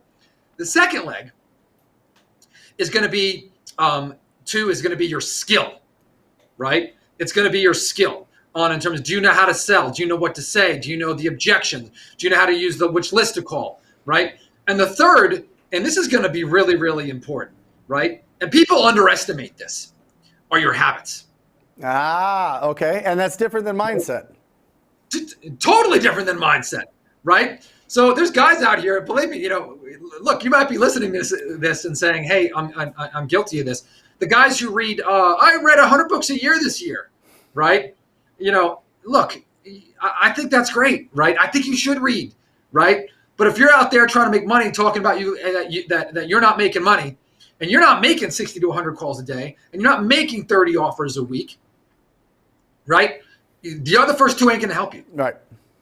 No. They're not going to help you. Yep. And so a lot of times, what people won't form the habits because they don't have the belief, right? So that's one portion, and then then you get a lot of people out there who have the belief, and they have some of the habits, right? They're on the phone, but they don't have the skill, right? And that's where the no limit selling system comes in. But again, you a ton of free stuff on Brent's channel, yep, on sales training that we've done, which I'm excited about. So that's going to be really, really important. Hot, warm, and cold leads. By the way, do we do a good job explaining how we do follow up? I love it. Yeah, no, I just want to give people a shot at 10, 15 minutes with you. I think that was absolutely perfect. You went through it all. Well, there's one thing I want to give, one more goal that we've talked about this, though. And in terms of follow-up, this is like the one key, and I've talked about this, if you're watching this, and if you implement this one thing, you're going to see your what they call the sales cycle. Okay, the sales cycle is the time from where you get the lead to where they say yes and you collect that paycheck, right? You've got to shrink that. You must shrink that, because when you're in this business, you're like, ooh, I got this 40K deal on the line. I'm so excited, right? It's coming. You tell all your friends, you tell people on Facebook, right? And you see it and it motivates you, but really you're working on it for like 3 months, right? And then you get that check, and then you're living off we call that chewing on the old bone, chewing on the same bone, right? You gotta hit the deals fast. You gotta get paid fast. You gotta move on to the next one. You have to have a very short memory. So the way that you shorten the sales cycle here is you use a technique that we call verbal commitments. Verbal commitments. And at the end of every phone call, with every hot and warm lead that you speak to, you need the very next action that a seller is going to take before they speak to you next. Okay. Love it. So these people, they're natural procrastinators, right? Just saying, I'll call you next week, right? I'm telling you, that's the worst thing that you could ever do, right? Nothing is going to change between now and next week, right? If you start to see, I've talked to this person 12 times and they always tell me to call them back later. The problem is that they're procrastinating. They keep on kicking the can down the road, and they don't even know that they're procrastinating. So if they've got a motivational problem, nothing's going to change unless you coach them.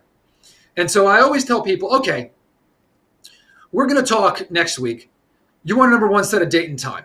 So, okay, why don't we set an appointment Tuesday, 10 o'clock, right? Yep. And write that and say, I'm going to put that in my calendar. I'll be right on time. Let me ask you a question.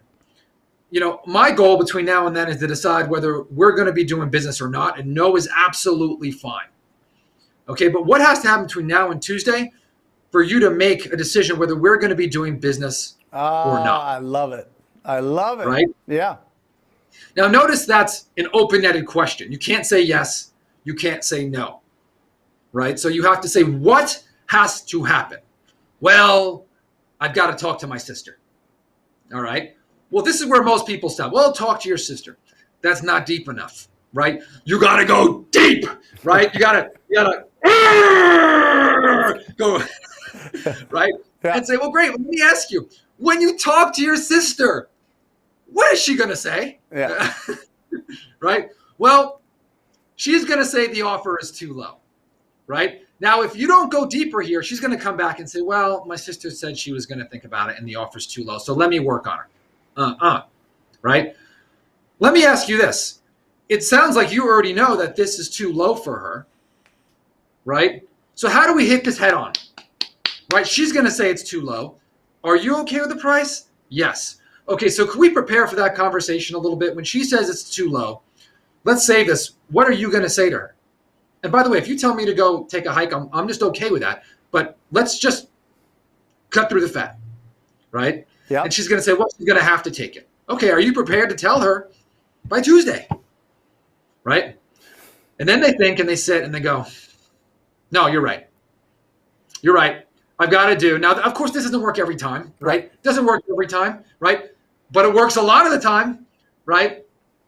And so that's my recommendation to you. There's a lot of forms that takes on, right? It could be talking to a spouse or talking to the tenant, right? The tenant might want to buy the house, which hasn't happened ever, right? Ever. But the landlord say that a lot, right? But get those verbal commitments, and that's my guide to follow up, Brent. I love it. I love it. Todd, you are the best. That is incredible. Actually, we had a really good question about that earlier, and I think you crushed it. So thank you for jumping on here, guys. Convert wholesale deals. Like, this has been like 15 minutes. I think the program's like 8 hours or something, or 6 hours. It's bananas. It's absolutely incredible. The top people around the country go through it. So thank you, Todd. You're the best. I'll talk to you soon. Awesome. By the way, if you want to leave some comments in the YouTube, right? Maybe I might jump in there and answer a couple questions later. But awesome, Brent. Thanks for having me on the show.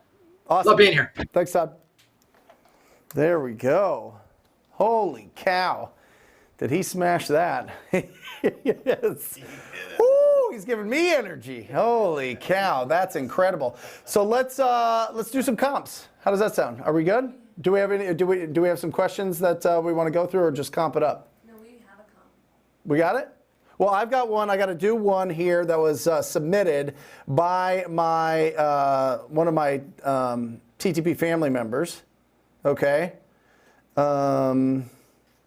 Allow. There we go. Okay.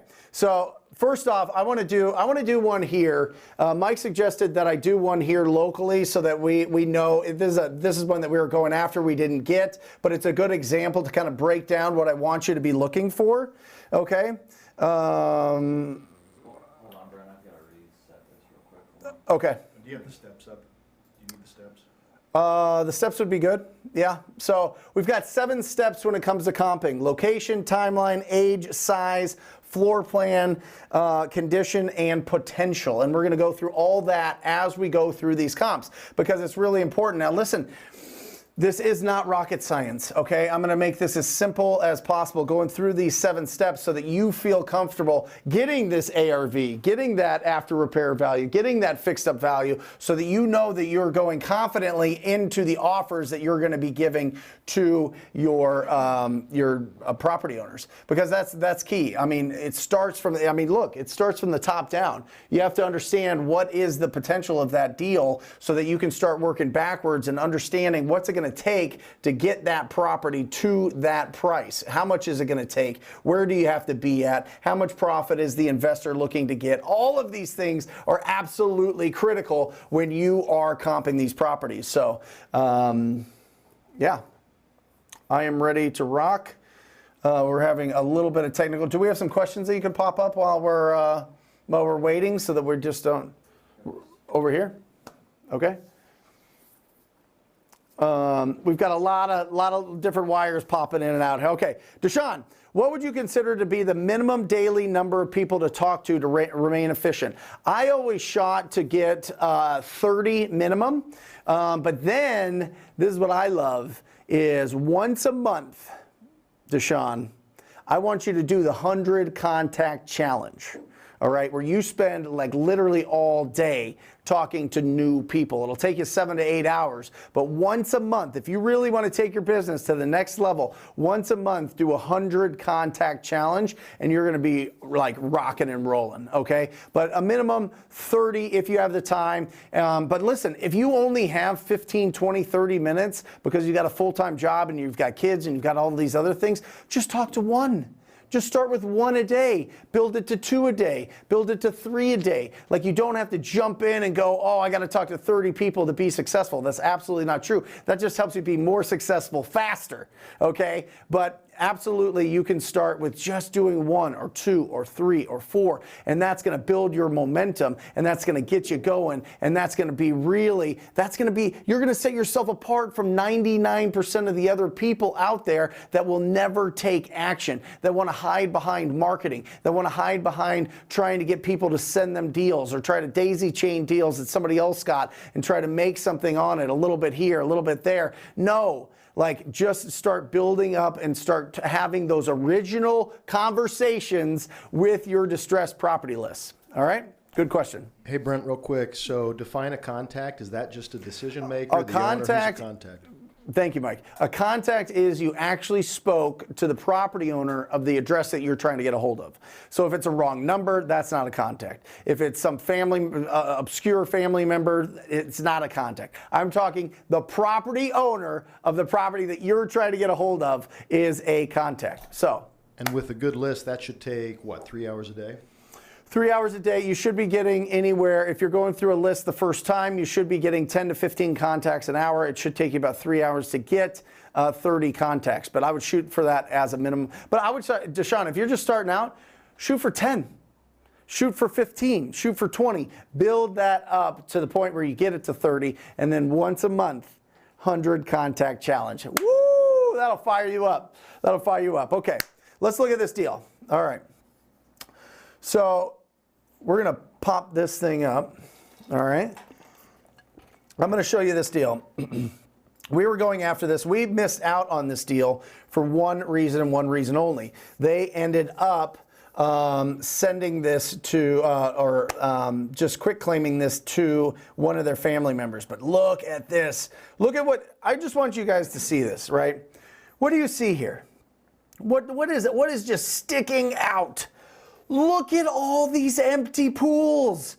Oh boy, that's nice. You can't afford to keep your pool going. You can't afford to keep it up and running. You don't want to resurface it. Your pool equipment broke down. You don't have the funds to take care of it. Oh, now we're talking. I mean, you literally can look at these. You could go here and pull all these with your Deal Machine app and get all of them. But go ahead. So are you on step number 1? Are you looking at location? Location. Okay. Well, this is just me being excited about what I'm seeing. So first of all, I look here, and yeah, I guess it is part of location because I always like looking at the aerial and seeing what's going on in this neighborhood. All right, I like looking and seeing, okay, where is this at? And what I like is, see this. This is beautiful. In Phoenix, we have these beautiful square areas. I'm going to stay within this area, and you can see right here is looks like townhomes, right? So I need to make sure that I'm staying with, oh no, these are single family. They're just a little bit tighter. You can see that these are newer. So I don't want to use these as comps because they're going to be newer properties. I want to keep the age within, 10 years about. And that's part 3. But let me go into this step by step so that Mike doesn't get mad at me. Can I get, I don't know how to, get out of there. Okay. Oh no. All right, here we go.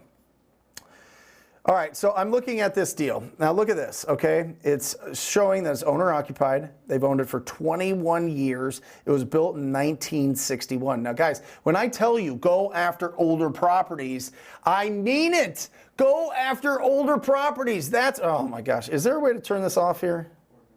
All right.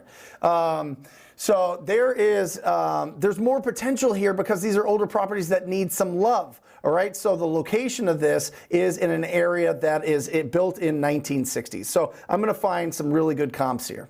So I'm going to go to the comps, and I'm going to go to both here because I want to get all of them. I don't want just public record. I want the MLS. I want everything. And then what I want you guys to do, if you can, I want you to set this for 90 days back. All right, this is not. Okay, 90 days back, which is November-ish, right? So we're going to go November 16th, maybe it's the 7th, whatever it is.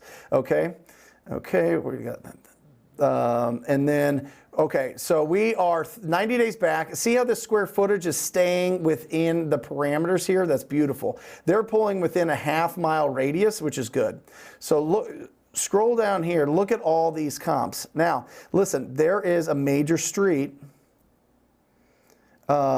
just north of us that's within these are, oh all within this box. See these major streets that box us in here? That's what I mean by location.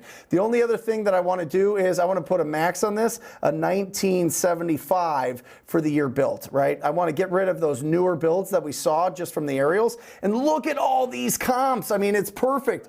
Hold on, we lost it. You lost the feed? I lost the MacBook. Oh, is it just me? Hold on. Okay. Well, technical difficulties here pulling comps, unfortunately. Not sure what's going on, but we're going to try to get back here. So if we have any questions about comping, that would be good. Okay. So remember, location, timeline, age, size, floor plan, condition, potential. We're going to break down all that. And hopefully get this computer screen back up. I don't know what's going on. We had it going good. It but, was the ghost. It's the ghost. The ghost got us again. There you go. Okay, let's go to questions. Yeah, I mean, this happens. So, what would you designate as a cold lead, warm lead, hot lead, and how do you follow up with each? All right, so Tyler, great question. So a hot lead is somebody that's going to sign a contract in the next week to 10 days. Okay, so everything comes down to timeline, because what I'm going to assume is you're already pre-qualifying these leads. You already know the condition, you know the timeline, you know the motivation, you may or may not know the price, all right, yet. But if you've got the timeline out of them, if you've asked the question, we typically close these transactions, we can get you your money in 14 to 30 days. Does that work for you? And they say, no, I need X amount of time. Then that's going to determine if it's hot or warm or cold. So a warm lead is somebody that is 30 days or more. Anybody that's under that 30 days, I like saying 7 to 10, because the fact is we find what we're looking for. If we're not looking for deals that are going to sign a contract in the next 7 to 10 days, we're not going to find them.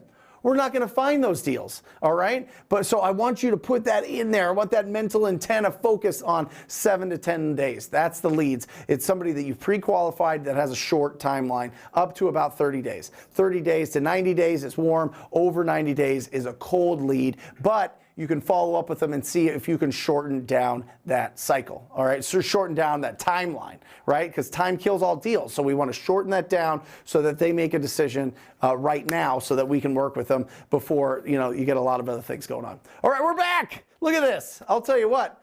This is exciting. Okay, we're back and we are rocking and rolling, okay? So we're back with this comp here. Look at this. Look at all these comps, guys. Look at this. If I zoom in here, look at this. The next door neighbor's a comp. Look at that. Are you kidding me? 4041 West Gardenia. So what I'm going to do is I'm going to look at this property. And the beautiful thing about PropStream is it gives you the MLS data. We can look at these pictures. Now look at this. This is 228. Is this the best remodel you've ever seen?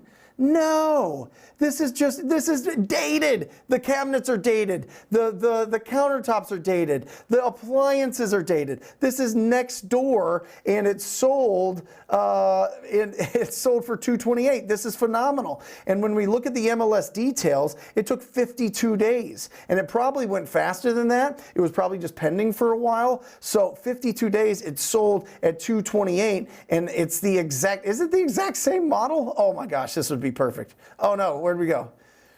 There it is. We are 1448 and 1440. It's the exact same model. We've got the same comps here. This is beautiful. This is an easy one, guys. I'm telling you, I softballed this one in. I really did, but it's easy. I mean, 250, 260, I would probably put this thing at 265.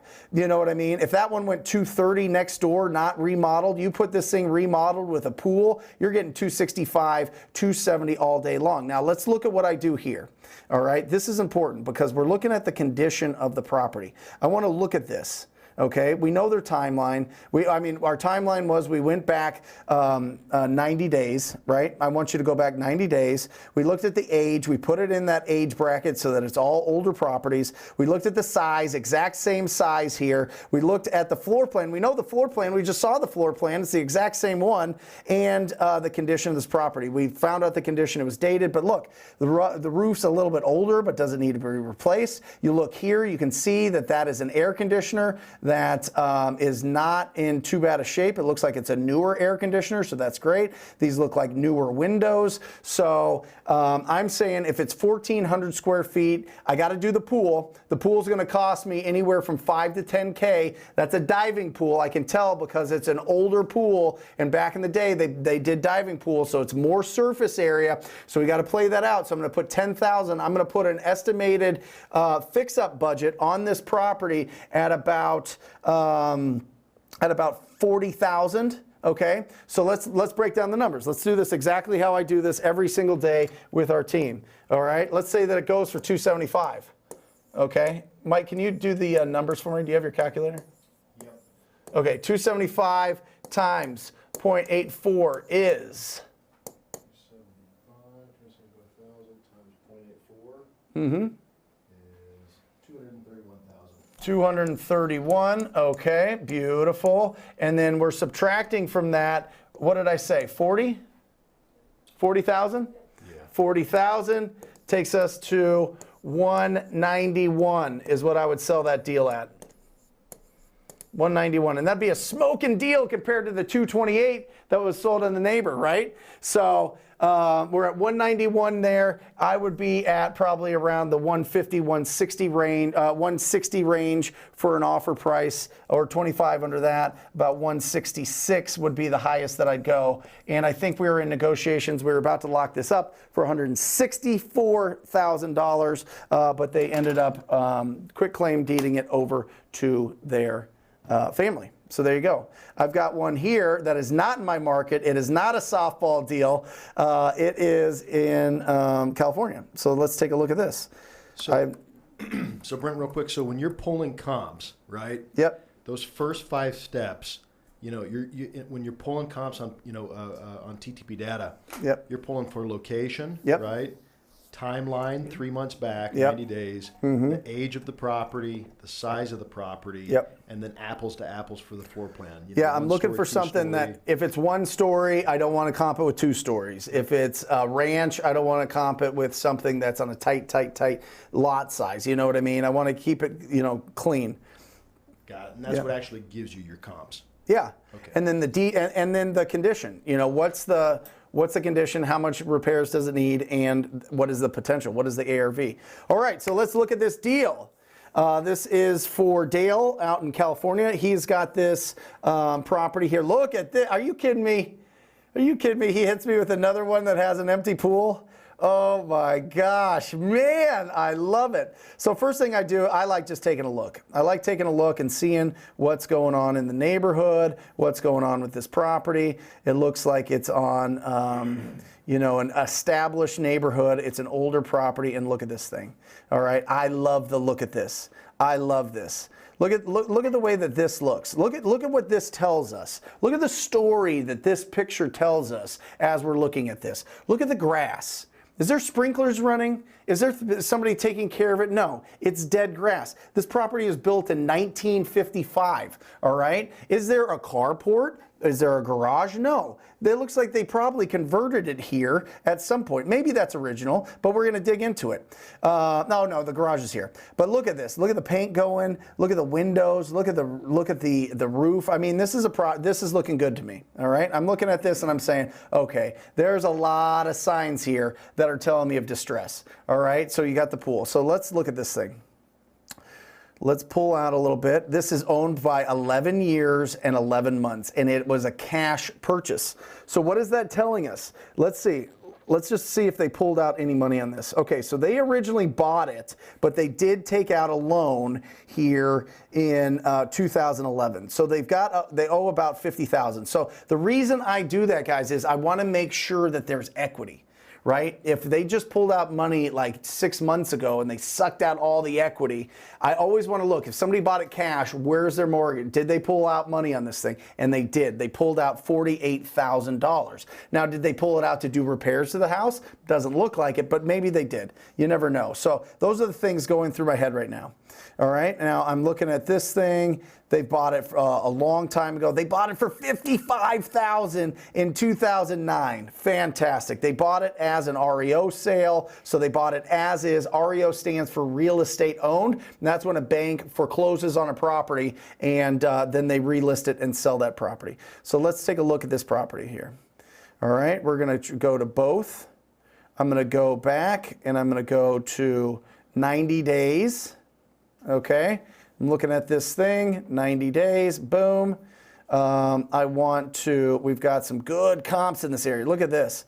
Look at this. This is sitting in there. We've got some good, solid comps here. I want to go property type. I want to make sure that we're just looking at single family, right? We're going down. We're looking at floor plan. That's part of the floor plan one. We're looking at the solds. I actually want to add some actives and some pendings and see if there's any stuff in the market that is for sale, just to see what the competition is. And this was built in 1951. So I'm going to go up to 1965. We'll just go 15 years or 14 years just to make sure we filter out any of the newer properties there. Okay, so now we've got, this is really interesting, guys. We've got it kind of, we've got some good comps here, but they're all over the place a little bit, right? You got a 315 active and you've got a 218 sold. So what is going on with this, right? So I want to look in here. The number one comp that they pulled was right here on the street just behind it. It sold for $275. Actually, it's active on the market right now for $295. All right, so let's take a look at this thing and look at the condition. All right, similar size. It looks like it's in okay condition. We're not getting the best pictures, but it's still dated. It's still sitting there. It's still it's lived in. Let's just say that it's definitely lived in. Okay, so that one's on the market at $295. Now let's look and see how long. Oh, it's pending. Beautiful. Are you kidding me? This is beautiful. In 21 days, this property went under contract in that condition at $295. That is fantastic. So you wonder, okay, if this was in really good condition, are we getting into those 350s? Are we getting into that 325, 330 price range? I would assume so, for sure, especially if it's sold for that fast in that condition. Wow, on one street over. That's fantastic. That's what I'm looking for. I'm looking for that deal that is right next to it, and we found it. It's right here. It's sitting right here. Now, number two here, this one here sold, public record sold. This is probably a foreclosure at $212. Interesting. And you've got, and this one says it was only on the market 2 days before it went pending. So maybe it's actually, they're just counting the days that it's been under contract as well. You've got a 310 here, a 320 here. So I think, with this property, I think it's got the potential to go in that, here it's saying 275, but I think it's got the potential to go 325. If this one here is pending at 295 once you fix it up. Now, it has a pool. All right, so I'm going to go 325 on that. It does have a pool. It's got a garage. It is, well, let's see. Let's make sure we're getting that's the difference right there. It's 1,200. This is 1,400 square feet. So it's 200 square feet bigger. So maybe once it's fixed up, we're right there in the mix at 300,000. This is a little bit bigger. It's got more potential. It still has 4-bed, 2-bath, but it's got a little bit more room there. I'm going to push that, Dale. I would say 3 to 315 is the price. And so let's break that down. Let's look at this thing. So let's go 300 just to keep it simple. All right, let's just err on the side that it's beautiful. You know what? Let's go 315. I'm going to go 315. Let's get rid of this because it has a pool. Oh shoot, eraser. Here we go. I'm going to go 315 once the pool's done, but it's going to cost us some money to do it. So get rid of that. So 315. That is 1,200 square feet with a pool in California in that price range. I'd probably keep that at 40,000 for the fix-up. Let's times that by 0.84. Where are we at, Mike?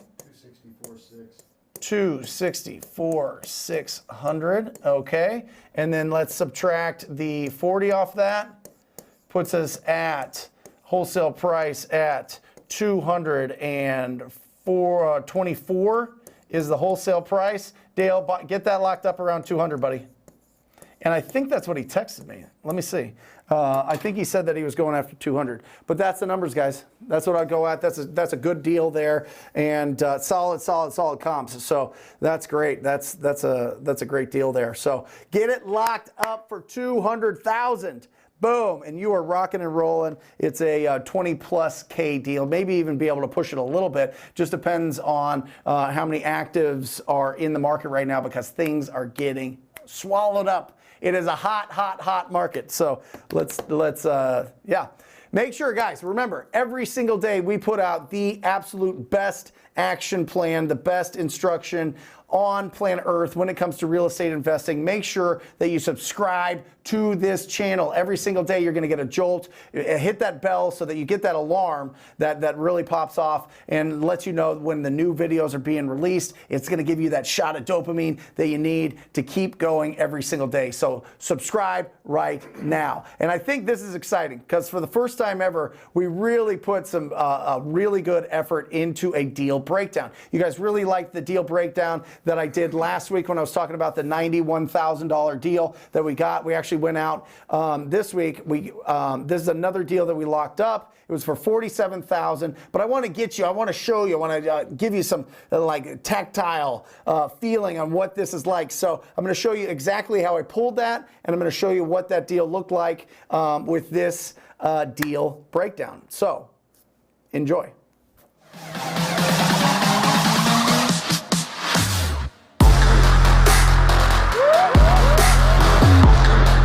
Yes, let's go. Let's break down an actual deal. Now, this deal that I'm going to break down, I'm going to show you the exact list, the exact way that we got this deal. But on this deal, we made $47,000, and it's on a really unique list. Now, this is not a list that I want you to start off with, okay? This is like a last resort list because it's really tough sledding, because this deal came from an owner-occupied with equity list. And this is really tough because a lot of people don't want to move from their older properties, but sometimes you get lucky. Sometimes you get that person that has a property that needs some love and they're ready to move. So let me show you. Let's jump into my computer. I'm going to show you exactly how to pull this list. All right. So first off, we're going to start in whatever market you're in. I'm in Phoenix, so we're going to start there. All right. Now I'm going to filter it. And I'm going to go to occupancy status, and I'm going to put in occupied. All right. Now, the next thing I'm going to go to is property characteristics, property types. I want you to go after single family first. There's just a bigger pool of buyers for single family properties than there is for condos or townhouses or land. All right. So single family is kind of the bread and butter. The mom and pop flipper really likes these properties. And the bigger your pool of buyers, the more profit that you're going to make on every single deal. Now, the next step is to make sure that you go after older properties. So I always put in year built 1990. I want these properties older. I want them beat up a little bit. I want them needing some renovation. The next thing I'm going to do, MLS status on the market. No, I don't want these properties on the market. I want the properties that nobody knows about, because that's how you get the biggest deals. Once it hits the market, multiple buyers bid on the property, and guess what? The price goes up. I don't want a higher price. I want to get these properties as discounted as I can. And next, I go to ownership info here, and this is critical. I go 7 years minimum for the ownership info. I want them to own this property for a while. The average ownership of a single family house is 7 years. So let's go after the properties that are most likely to be, transitioning or turning over. So 7 years. And here's the key. Here's the little secret part that I love doing. In the last sale price here, that's why I love this tool. This tool is incredible. Last sale price here, I want to put in $200,000. And the reason I do that is because in my market, and you can Google this, the median home sale price is over $400,000. So if they bought this property for $200,000 or less, that means that they probably have a lot of equity by now, right? Remember, they bought it a while ago. They probably have a good amount of equity, so that is a good deal. Remember, you need two things when you're going after discounted properties. One is equity, and 2 is motivation. So make sure that you have those things. $200,000 or less. The other benefit of that is there's more buyers in lower price points, simply because people have less money, right? Not everybody has millions and millions of dollars. So you are marketing this property to the biggest pool of buyers, and that's what we go after. So then I'll close this out, and there's 71,000 properties. And by the way, we pulled this. Now you can really, really refine this. You can refine it by just doing a little map search. If there's a specific area that you want to work, you could do it by zip code. You could do it by, you can lower down the original price to 100,000 or whatever it is. So there's a lot of different ways to filter this, but because I have a lot of horsepower in my team, I've got a lot of incredible professional phone prospectors and people doing our text blasting, we need big lists. So I pull all this, I click this, I add it to the list, I export it, I take it over to batchskiptracing.com, I upload it here, and I get the phone numbers. So that is the nitty gritty. Remember, a lot of the work starts right here on the computer, but then we got to get into the streets. So let's get into the truck and let's hit the streets and check out this property. After I get it, I reinvest. Gerald, bitches don't come easy when you tryna eat. I producing and rapping. I read that. I've been scheming up a plan. Hey, I've been saving all I can. Hey, you can call me David Rams. Damn, son, where'd you find this? So this is really, really, really important. You need to get in the streets. I said with the old model. Right? Because you can't just stay behind your computer when you're looking for discounted properties, because you're going to miss something. Now, I want you to notice something. Look at this neighborhood, right? This is a brand spanking new development. You've got a new park over here. You've got newer builds here. You know, these prices of the properties are going to be selling at a premium because they're brand new houses. But they literally plopped this whole subdivision right in front of a whole older area, and that's what I want you to look for. I want you to look for the areas that are right next to new development and the older neighborhoods. That's where you're going to get the magic, because the values are going to bleed over into the older neighborhoods. There's people that can't afford these newer homes, but they want to live in this area and they need something more affordable. So look at this. Literally watch this transition. New neighborhood to built in the mid-century. I mean, this is a whole different neighborhood. Look at this. Way older, right?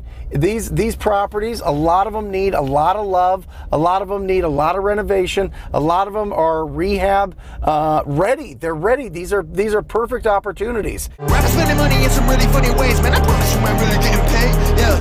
Here is the property. Look at it. He's the owner is already moving out. He's got most of his stuff out. You can see that it's got a newer roof. All right, but you can see it needs a lot of love. It needs a lot of renovation. Okay, and we originally talked to the moral of this story is my acquisition manager originally talked to this homeowner in October. He talked to him 14 times before we locked up this deal.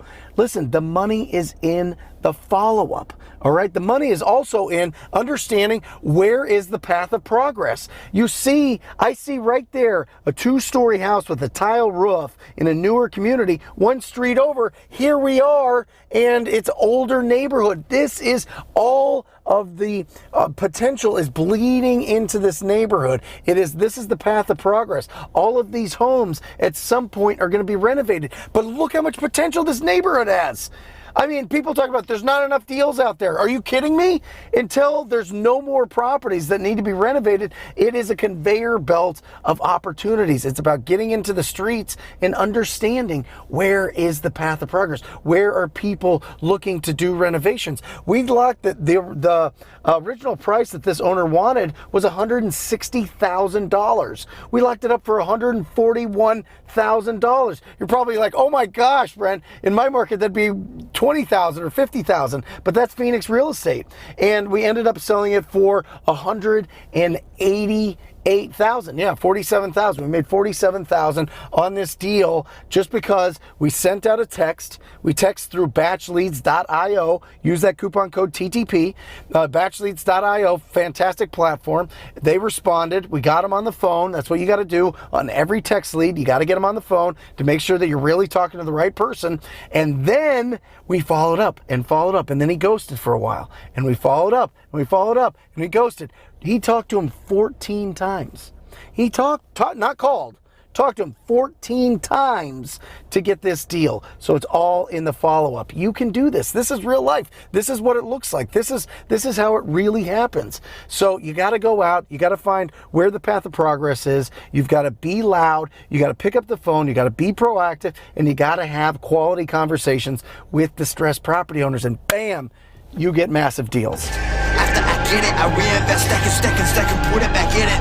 So let's recap this deal, all right? It came from the owner-occupied with equity list. Now, that's a tough list. It's a fist fight. I wouldn't go after that unless you have burned through all of your niche distressed lists, right? Your pre-foreclosures, your probates, your tired landlords, all those, there's plenty more, but you go to this one after that. Next, let's look at the 4 pillars of pre-qualifying every single lead. Condition of property, timeline to sell, motivation to sell, and the price, okay? So first is the condition. It's old. It needs a complete facelift. It needs complete cosmetic. So it's going to take a good amount, probably a $30,000 to $40,000 budget to fix it up and make it look beautiful.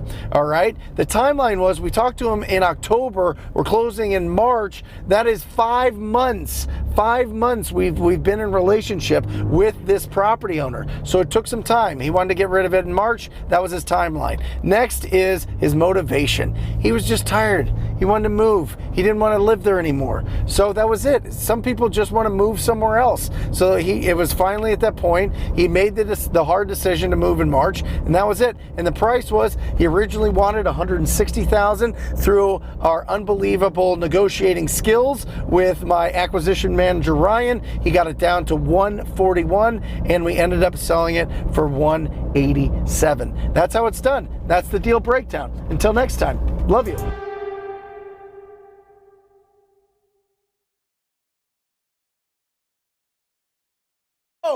Hope you enjoyed that. It was it's exciting to get out there and not just stay in the studio and shoot that. Obviously, we didn't want to. That is a pending deal. I don't want to screw up my wholesaling team to put the address and all the details on there. But it's an incredible deal, and we got that just from following up, follow up. That just blends perfectly in with today's message, which is to make sure that you are following up with every lead every single time. So we've got a few more questions before we're out of here. And if you have closed a deal, if you've locked up a deal, if you've done that, I want to ring this bell for you.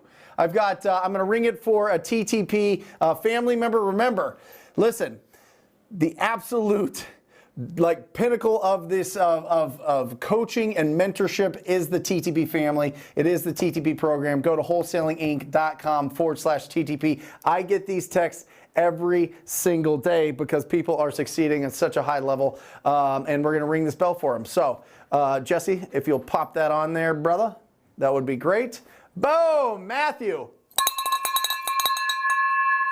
55K. That's a 60K deal, 55K assignment. He locked it up. Congratulations, Matthew. Absolutely incredible. And yeah, I get those every single day from the TTP family. So if you are ready to take that next jump up into the mentorship, definitely check us out. Go check it out at wholesalinginc.com/TTP. Scroll down and check out all of those testimonials and see if it's the right fit. If it feels good in your gut, sign up for a call. So we'll get some questions and then give me any ways to, hey, Brent, Brent, what's a good way to pre-qualify buyers? Ooh, that is excellent. So first of all, make sure you get into TTB Insider. Got that buyer pack, the cash buyer pack. That's going to give you all the resources that you need there to build that up and to pre-qualify them. But basically, you want to see what they're buying and how quickly they can make a decision.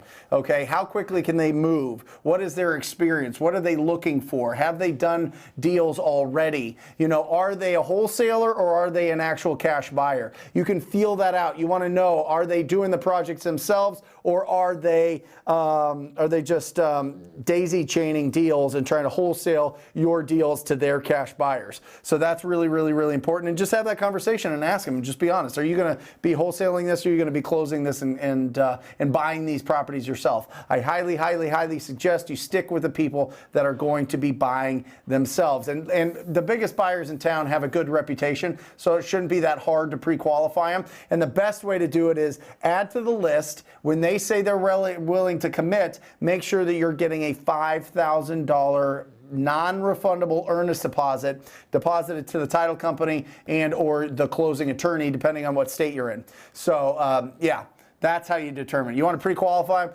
Put their money where their mouth is. There you go. What do I do if there's little to no comps? Christian, well, it just depends. So you can time travel a little bit, as Jamil calls it. You can time travel and go further back. If it's not 90 days, go back 6 months. If it's not that, go back a year, go back 18 months. Try to find something that's around there. Now, if it's super, super, super rural, then what I would do is I would go onto Zillow.com. I would put in the zip code of that area. I would find out who the top real estate agents that are marketing in that area or sponsoring that zip code. It's very easy. It literally says them on any of the listings. I'd pick up the phone, I'd call them, and I'd say, hey, listen, I'm interested in buying this property. There's no comps. I'm an investor. I just want to make sure that I'm making the right decision. Would love to work with you in the future and build a relationship, but I'm just wondering if this is totally fixed up, what do you think that you could sell this property for? And that's the best way to do it. Tap into your local real estate agents so that you can get a really good view on what that comp is going to be or what that value is going to be. Good question. Look at Swole, Bo. I mean, look at Swole, Christian. Jessica, if you are unable to cold call every day and feel unmotivated, would a VA be worth the cost? I would investigate why you're unmotivated. If, you know, I mean, I get it. It's not easy, but you're going to keep the money. And with VAs, I mean, you can do it. If you're going to do it, I would do it at callingreps.com. Callingreps.com. They kind of handle it all for you. It's obviously you're going to pay $10 an hour. It's owned by Max Fish, a TTP guy, and I believe he gives you a discount if you tell him that you got the referral from me. But anyway, he manages them and recruits them and trains them and gets them going, and that's the best thing. But the problem with hiring a VA before you've done any of the deals yourself or any of the calls yourself is you don't know if they're doing a good job or a bad job. You don't know if they're sending you in trash leads or good leads. You don't know if they're doing making the calls and what those calls sound like. I mean, you get what you pay for. So what I would say, Jessica, is I would try to flip that a little bit on the unmotivated and change that and just look at what the benefit is. You're looking at the causes. What's the effect? You're looking at all the causes that's making you unmotivated. Well, the effect is you make a ton of money and you change your financial future. So which outweighs the other one? If being unmotivated still outweighs that, then go try calling reps and check it out and see if that works. But I would highly recommend that you do at least 1,000 conversations yourself before you hire anybody. That'll make you have somebody that you really know is doing a good job for you, and you're going to know what a lead is and what a lead isn't. So you're going to get to deals faster, Jessica, if you do it yourself.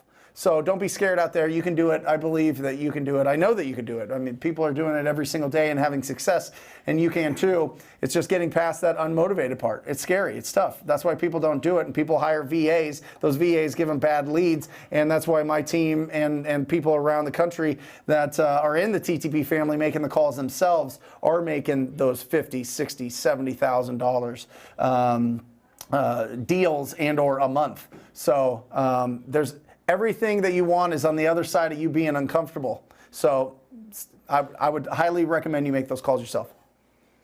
Yep. And then we'll go with the last call. I mean, the last question here from Freddie. What a great show. Thank you guys. Again, I've said it a ton of times today, but I truly believe that you are going to be absolutely far more successful if you subscribe to this channel and get the good information and the good instruction that you need in your business every single day. We put out multiple. We're working really hard, and we're really, really, really proud of it. And definitely go to TTP Insider and get all those free tools. Literally, people charge $20,000, $30,000, $40,000 for this stuff. We put it out absolutely for free. We want you in our world. We want you to be successful. We want like-minded people to be around us. We love you. There's not a lot of people that you go to barbecues and you start talking about wholesaling real estate and they know what you're talking about. No, we're a special group. We're a different breed. We have that fire in our belly, and I want to give you the tools to be successful. TTPinsider.com and subscribe to this channel. So, Freddie, here we go. What is the call like when following the first time from lead generation from your VA? That's a great question. So there's a pass off. So you want to make sure that your VA is passing off and saying, Freddie is going to be taking care of you. Freddie is the acquisition manager. Freddie is the finance manager, whatever you want to say. Acquisition manager is fine. He's the guy that makes the decisions. He's the one that you're going to be working with. However you want that handoff to go, have that, make sure that they know, and then call them right away and introduce yourself. Timing is the most important factor there. If you get that lead coming in, you need to call them quickly, introduce yourself, and just make sure that you get the pre-qual, the 4 pillars of pre-qual done if your VA didn't do it. Okay, so 1, they tell them what to expect, that you're going to be calling. And then 2, you call and just tell them that you just talked to my VA and said that you're interested in considering an offer. And I'd love to talk to you more about that and get you a solid cash offer, and then open it up. So there you go. Awesome. What a great show, guys. Come on in here. Everybody, come on before we get out. The whole team's going to come. They're going to say hi. Art, well, there we go. We froze again. So fantastic. This is just wonderful. This is crazy. I don't know what's going on, but the team doesn't get to come in. Every time Jesse leaves the desk, the whole thing just goes to hell. So everybody, guys, listen, make sure that you watch this again. If you didn't watch the whole thing, make sure you go back, follow up with all your leads. For Mike, Jesse, Matt, Alejandra, and Daniel, we say thank you. We love you. Until next week. We'll see you next week. It's going to be a hot show next week. See you guys. There we go. All right. And now I just stand here awkwardly until you guys get back to turn this off. That's great. Looking good. All right. See you next time, guys.